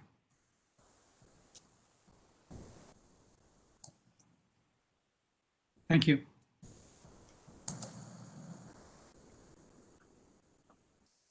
Okay, so I want to turn it over to Yumi once again to talk about cross-cutting factors. Sure. So the cross-cutting factors are something that we have struggled in the last 2017 LAMP report. We have separated out the cross-cutting factor as a separate chapters, but it didn't allow us to understand a direct connection between cross-cutting factors to each individual risk event. So this time we have tried, I wonder whether we can remove this part.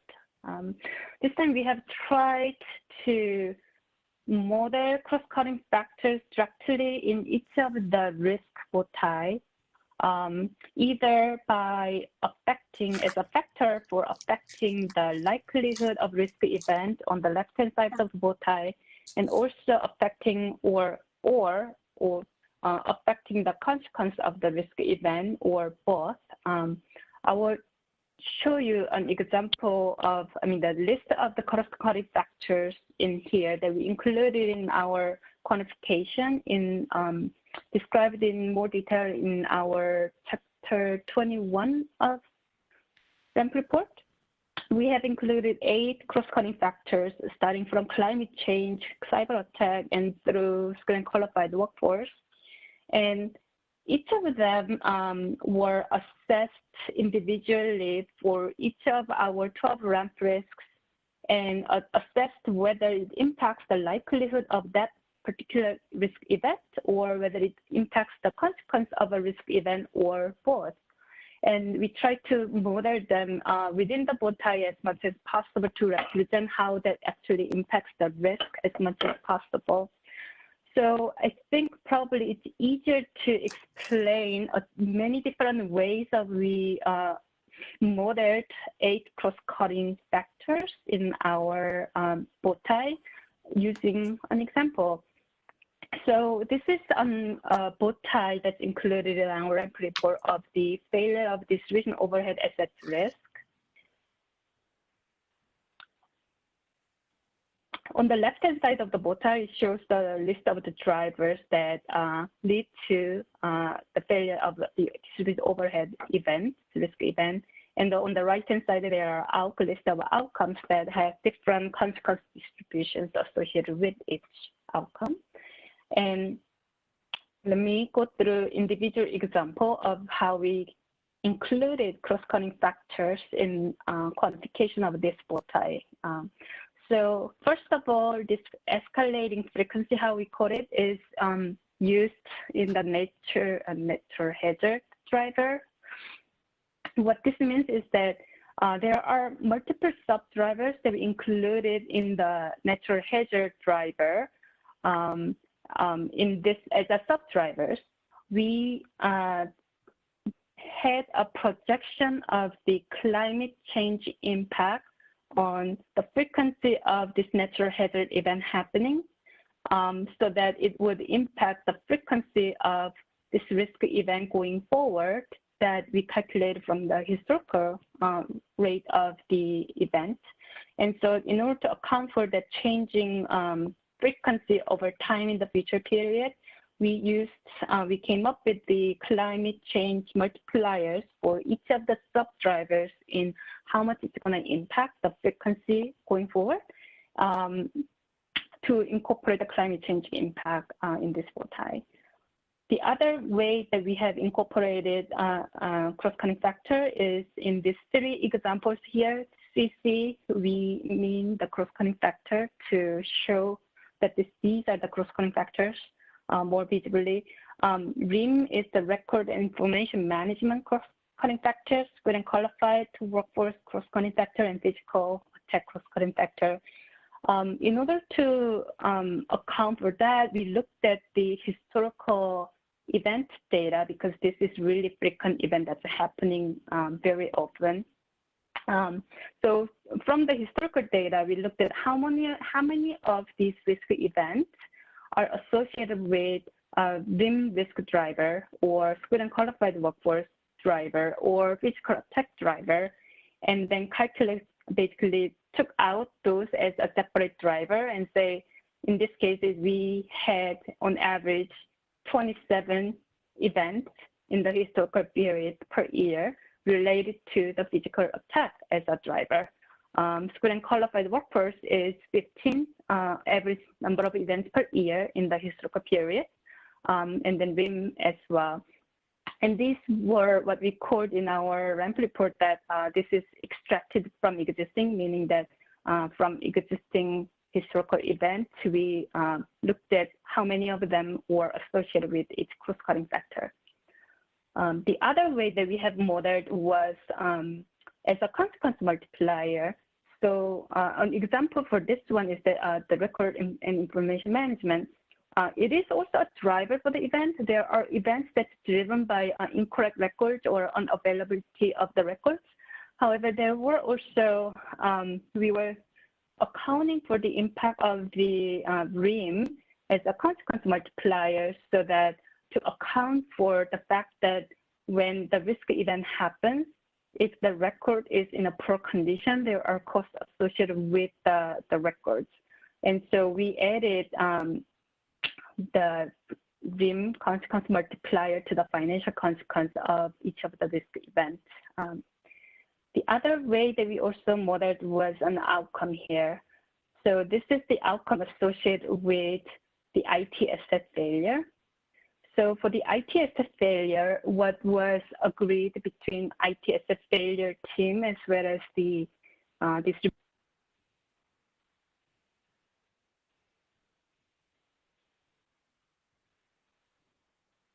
Yumi, did you mute yourself? I'm sorry.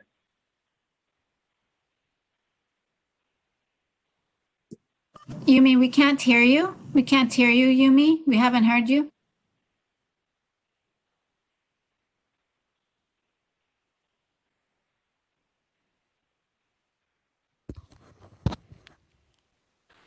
Yumi. Yumi's phone shows as active from my end. All right. I will ping her on my side, but Vincent, I don't know if you want to pick up over top of her. If you have. Could I ask a couple questions in the meantime? Yes. I'll put my video on. So 2 questions about this. I was wondering, it looks like you're saying there's negligible risk from asset failures to cause ignition? First question.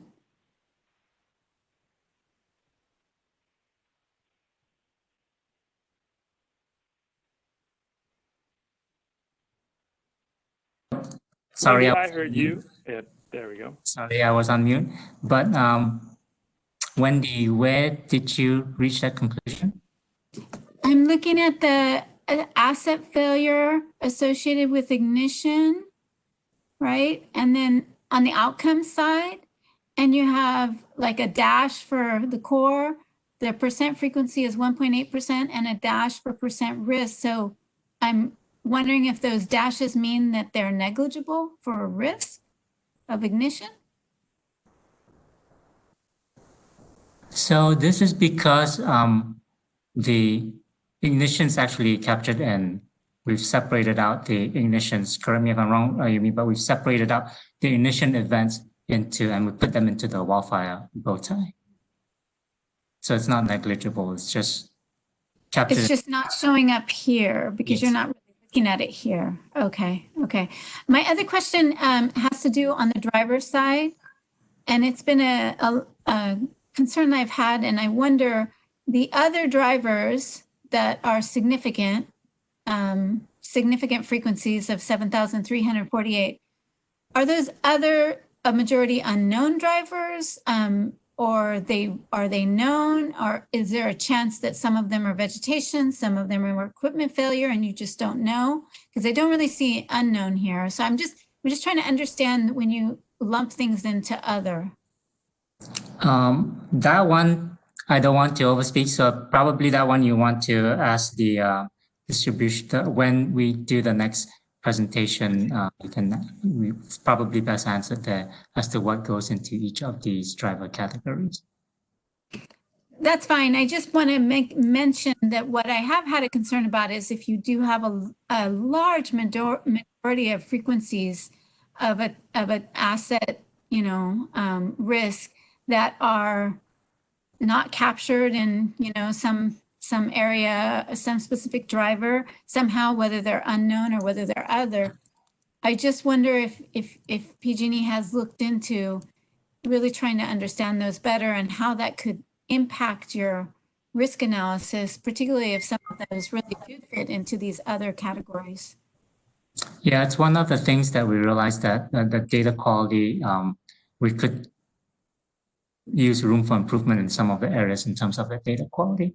But as to this specific question, I think we'll leave it to the next presentation. So this is Tom, and I know Vincent, you're at a disadvantage because these are not the slides you're presenting. But I'm just afraid. You're back online, I think.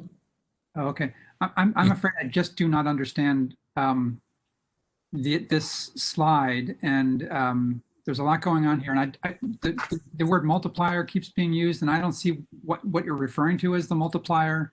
I really just don't understand what's intended to be conveyed. Yeah.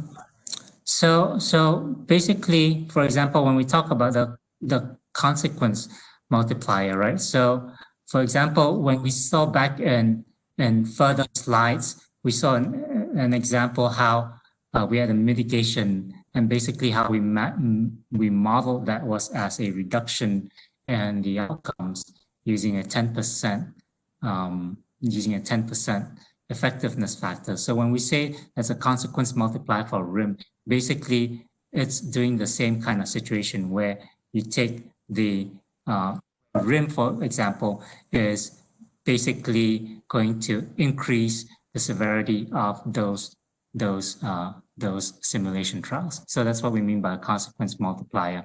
For things like the escalating frequency, that's basically a case where we have a natural hazard rate, and then basically we project a trend onto it based on, for example, climate change. We see more of that events happening over time. So that's why we kind of escalate that using this escalating frequency concept. So okay, my question is very basic. So let's talk about escalating frequency. What's the multiplier? Is it 5%? What are you trying to tell us? No, so it's we'll talk a little bit more about this in the different sessions, but basically that's all defined, and you see the assumptions and the parameters that we're using in our work papers that we'll provide. It's different for different kinds of risks and different kinds of cross-cutters. So the frequency what you see right now, I'm sorry? The multiplier for RIM. Are you showing us the multiplier for RIM on this slide? We don't actually see the multiplier number. We're just pointing out that how that cross-cut as impacting that is through this consequence multiplier. And how is it, what is the green, what's the green shaded area supposed to be showing us on the outcome side after to the right of the blue boxes? There's a green area. Hang on, let me pull it. Maybe I'm colorblind, but anyway, it's a vertical shade, a vertical block. 0.02 is the first value. Oh, those are the core values. Those are the expected. Those are the core numbers that you calculate at different outlets, right? Why are they shaded? Outcomes. I'm sorry, not outlets. Why are they shaded? Why are they shaded? Just to point out that this is how they impact this is how the cross-cutting programs impact the different outcomes. How do the cross-cutting factors impact these programs? I'm not getting that from this slide. I'm just not understanding. Tom, there might be value if we just take a 3-minute break and see if we can get Yumi on, who I think can assist in helping you bridge this gap. I think Yumi's back on. I know her video is connected, but her call is dropped. So I think we just need to explore. I show her as having an active audio path. Yumi, can you try to speak to us?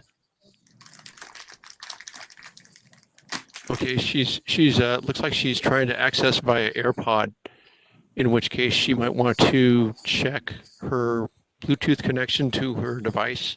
I'm not sure, but she shows as having an active audio path.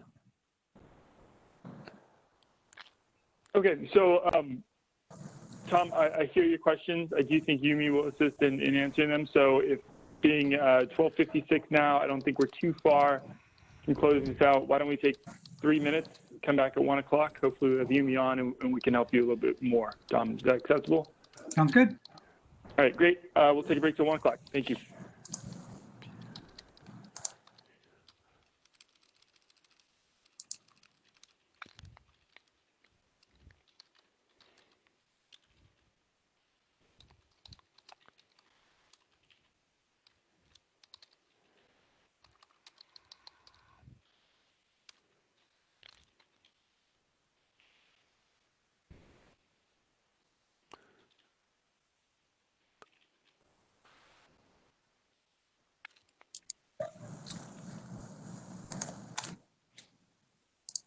Joe, can you see if Yumi is did you mute Yumi? If you did, can you unmute her? Oh no, I did not. She had an audio path for a second. It looks like she might be troubleshooting a set of AirPods. I'm not sure, but she had an audio path and then the audio path dropped. Yumi, can you hear us? Apparently not.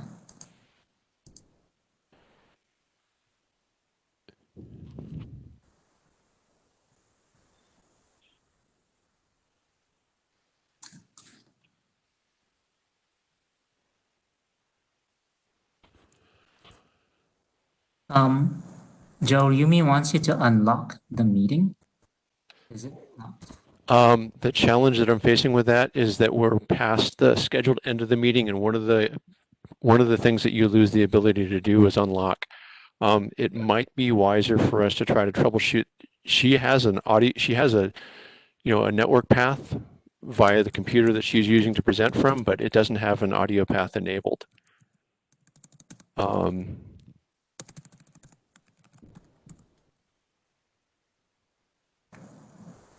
So, and we still have connectivity because we have both her camera and her shared presentation. Yumi, are you able to get, if you were to go to the Communicate tab and then Speaker, Microphone, and Camera, do you see any available options?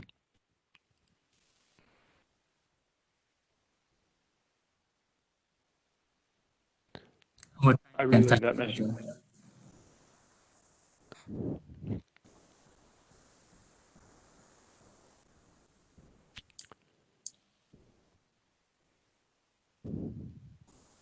And Yumi, I do have chat open, so if you need to shoot something to me that way, I can see what you're typing.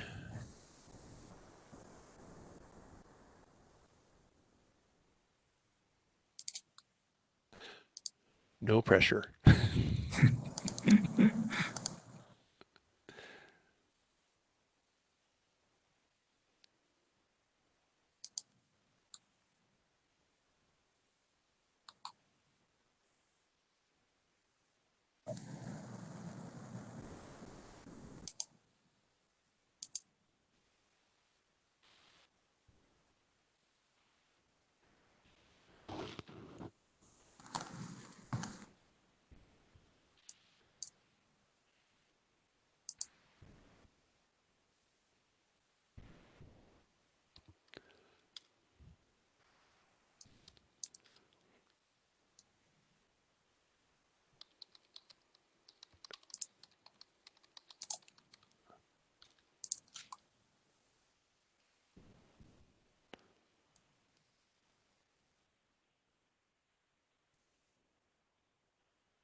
Yumi, can you hear me? Yumi, can you hear me? Hey, Joe, can you hear Yumi? Yumi, can you say something? Oh, okay. So I see Yumi has an audio path engaged. Okay, well, I'm typing her through my computer, so I don't know whether that cleared up her original audio path. Okay, well, she's turned off her camera to conserve bandwidth. It might be wise for her to cease sharing her screen. So Yumi, if you can, I presume you can hear us. If you could disable sharing your screen and then disable your camera for a second just so that we can get some bandwidth allocated to your audio path. And then hopefully we can troubleshoot that. But I see she has an audio path from my end. It's just a matter of getting it, selecting the one, probably the microphone on her computer, unless she's using a computer without a microphone. But so she says she cannot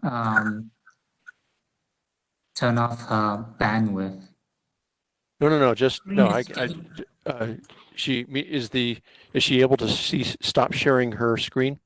Can you stop sharing the screen, Yumi? Can you hear me? Has she already done that? Was that Yumi? That's inaudible. I'm going to go ahead and grab the presenter ball real quick just to see if we can conserve some bandwidth. Okay, and okay, did Yumi drop off? Oh, there she is. Yumi, I show you as having an audio path. Can you speak into your mic?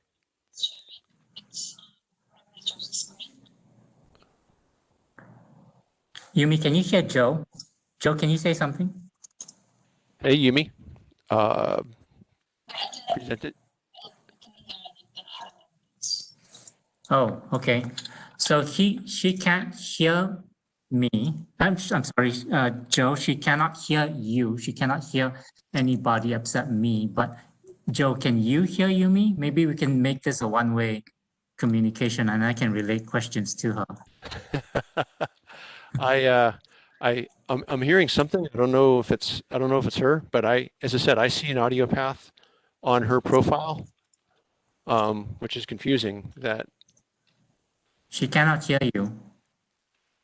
So, but you can hear me. I'm gonna step in really quickly since we're over time, and obviously this is just a component of the life that we're living now, working home and electronically. Steve and Tom and other participants, what I think I would like to do at this point, given where we are and your questions, Tom, and how they tie, I think, directly into the follow-up material Yumi has regarding modeling work papers, so I'd like to try and cut in 1 hour on Monday for a follow-up to finish up those sections. I think it answers your questions. I think it's fine timing-wise since we'll be providing modeling work papers electronically on Friday. So, Steve, if you're okay with that, I'd like to try and cut out an hour on Monday to continue the rest of this deck. I can close this out with the slides at the very back. Joe, any objections to this approach?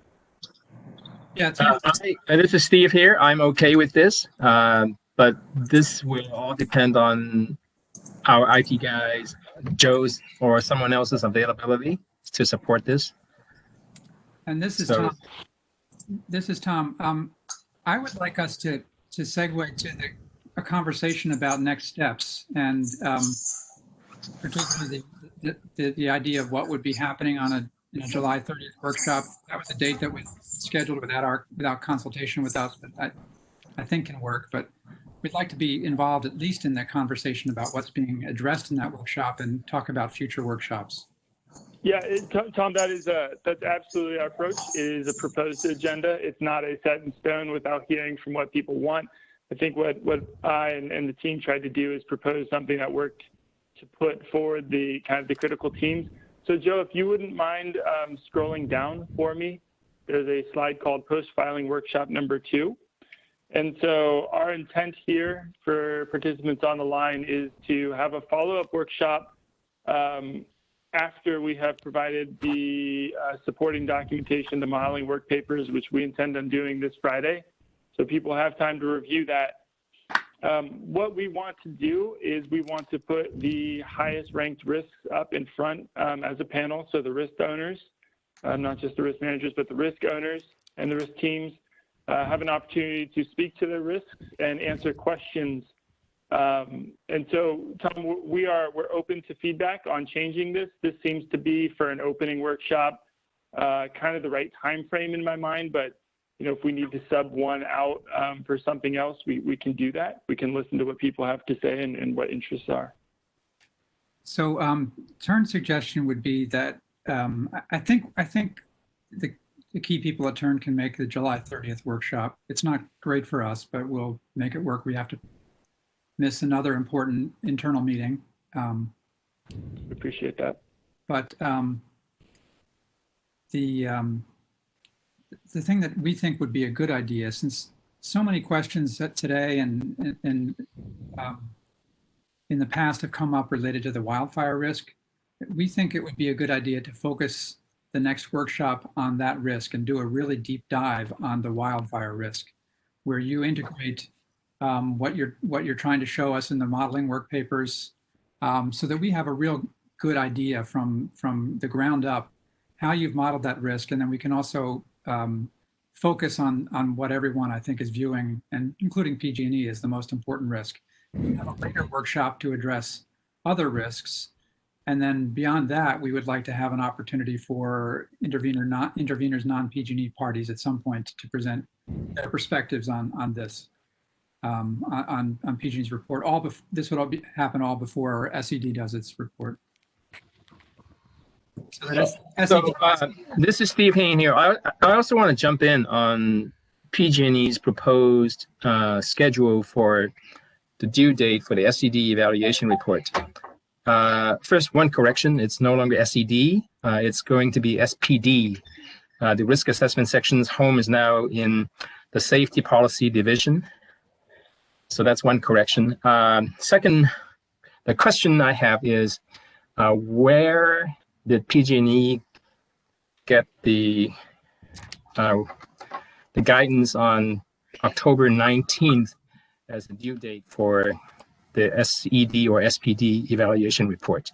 The way I read the rate case plan is SED, or the risk assessment section, has 110 days to prepare an evaluation. That would put us way past. That would put us basically in November, not October, or even December. So just want to. I think that was an estimated date based on the 23rd. Just off the top of my head, I don't know if I'm 100% right, but I think that's where we got the date, Steve. So yeah, I think the October 19th date is too optimistic for my team to complete the evaluation. So we may have to revisit that issue. We may have to discuss that offline to come up with something more manageable on our side. Well, and we'd like the conversations not to be offline. I mean, they've already been a lot. Yeah, offline. sure. Okay. All right. Let's talk about that now. Let's talk about that now. Well, hang on. I think we're going down two different trajectories here, and I think we can discuss that at a different time. But what I would like to do here is frame up how we're proceeding forward. And so, Tom, what I heard from you, and I think what our preference is would be to finish this presentation next Monday, to give you me an opportunity to finish your slides and go through the modeling work paper. So I think that's in about an hour range. And then if I heard you correctly, it's that for the next workshop, when we have risk owners time blocked, is what you would like to do is a much deeper dive on our highest risk, which is wildfire, and make sure that we have cut out enough time to look at that. And then following that meeting, whatever that is, we'll block the day. Following that meeting, we'll have a conversation, I think, between the participants here on, who and if there needs to be any other presentations or possible other types of workshops. I think that's what I heard from the process, and I think that, from my chair, works, I think, for us and what we've blocked. So are there any objections there? This is Wendy Amagdad. I very much support spending much more time on wildfire in the next workshop. The only thing that I think we just need to talk internally with staff is I'm wondering if there may be still the possibility to spend a little bit of time on the gas loss of containment, but to me, those are the two largest, right? Safety risks. Two critical, such a big one. Critical safety risks, yes. Yeah, and you've brought those up before. So I'm not opposed to limiting, to reducing the agenda that's being shown down to 2 or 3 risks and just cutting out huge swaths of time to focus on those risks. I think that makes sense and there's value there. Well, but before we go too far with that, I mean, I don't see why we should be thinking about workshops as a super constrained resource. I mean, this is important, and let's spend the time that we need. So I guess I'm okay with the Monday. I don't know whether Chuck and Jonathan are available on Monday. I'm not sure whether that could just be rolled into the following workshop. I don't know why it needs to be Monday, but if it does, it does. I don't have an issue with that either. Tom, I think that's a good suggestion. The only reason why I think our team wants to have it in the near term is because we finish up this deck with kind of an instruction on to interested parties here today on how to look at the modeling work papers that we're going to produce and how to use them effectively.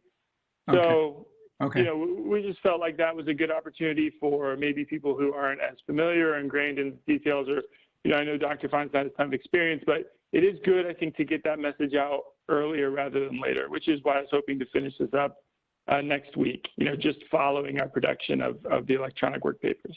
That was my thought. So Ken, I think that's a good explanation, and I didn't appreciate that.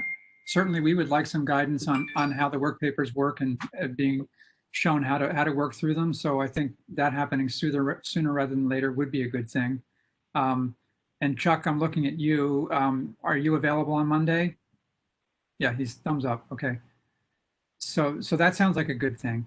In terms of, and I appreciate that there seems to be a developing consensus that we want to focus after Monday's event, we want to focus the next perhaps July 30th workshop on the wildfire risk and doing a deep dive on that. That sounds good. And then I have in mind presentation on other risks that maybe the parties can talk about and come to an agreement on. Certainly the loss of containment for gas would need to be one of them, but perhaps some other risks as well could be presented at a follow-up at another workshop, perhaps a week or so after the July 30th workshop. Tom, we're on the same page. I don't think anyone is trying to constrain workshops or presentations, and we certainly on our side want to be transparent and work with, the important people here. With that said, I'm kind of leaning towards Wendy's suggestion to try and get just right off the bat, wildfire and loss of containment transmission up front, kind of have two big blocks for those. And then I think we can, I agree with you, we can talk about who wants to see what and set those up as necessary. And then Well, if we do that, if we do that, we could still make wildfire a larger portion of the workshop, just, you know, kind of relevant to the risk. Totally understand. I totally hear that. And then I think, Steve, to your point, when it comes to the schedule, I think an open conversation, like a public meeting, is probably the next step. So we can work to set that up. I know, Tom, you want to be a part of it. So we'll just kind of think it's an open question about how we have that communication. But I do think a public meeting is the next step for how we can get to a mutually agreed date on what our expectations are for the schedule. The only other thing I would note is just that we need to publicly notice the Monday. If we're going to do it on Monday, it needs to get, you know, the logistics squared away, and it needs to be publicly noticed. Yes, I agree. Steve, I think I'll just type up a quick email and send it to you. And if we can get that out today, hopefully we're in a position to move forward on Monday. And maybe, Wendy, it's like a reply all to the notice for this, saying, you know, continuation due to timing constraints. I think we also have to get it on the daily calendar. Cool. Okay. No, we're not going to get it on the, anyway. It's a whole new set of hurdles now to try to get things on the calendar. So I'll have to work with the ALJ on that and see if we can get this posted on the data calendar. But no promises on that. But I certainly will send out direct email notices to people on several of the service lists. Yeah, I think just to reply all to everyone here, just I think is at least from my end, it's sufficient. I know you have certain guidelines you have to live by. Okay, so if Joe, you could go to the next slide for me to close this out, and I appreciate. Oh, Tom, I see your hand. Yeah, just to clarify, so we'll have a workshop on Monday to finish up today's slides. We'll have another workshop on July 30th, and my proposal that it would be that's solely devoted to wildfire issues. Are we in accord on that? And then there'd be a later workshop.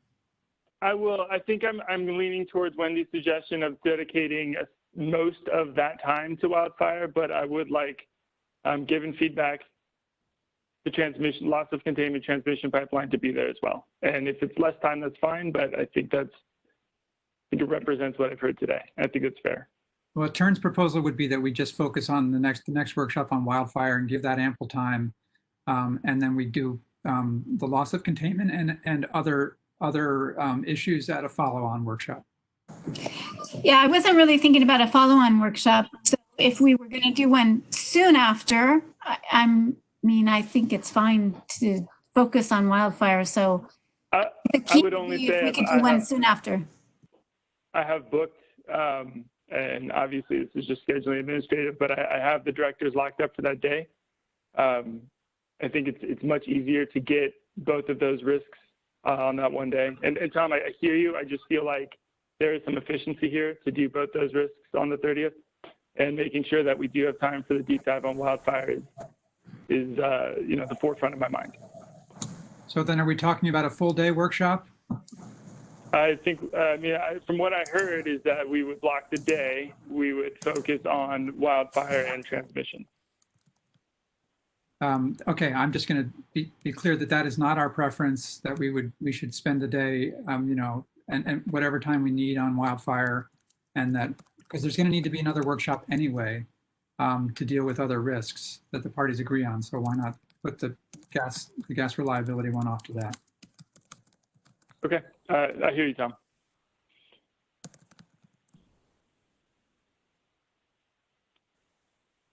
Okay, so to your list, I think, Tom, you said we have a meeting on Monday, and then we have a workshop on the 30th.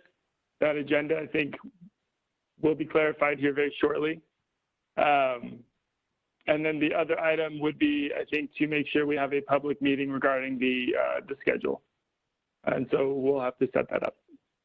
Those are, I think, the 3 points that we just went over. Can I just say, I do feel that we need to confer with our management. So let us confer and confirm with PG&E as far as Turn's proposal to focus solely on wildfire on the 30th. So we really need to confer. We can do that quickly this afternoon and get back to you. Okay, I mean, Wendy, if you're not interested in transmission and the only feedback is wildfire, then I'm not gonna put a stake in the ground over it. But I was, I heard you, and I just wanted to make sure that your voice was well represented. So if you want to defer to a future date on transmission, that's fine. But I will let you get back to me on that, and I will take what you say with weight. Thank you. Yes. Okay, with those 3 items. I do want to say I really appreciate everyone's attendance today. We've gone over by about an hour.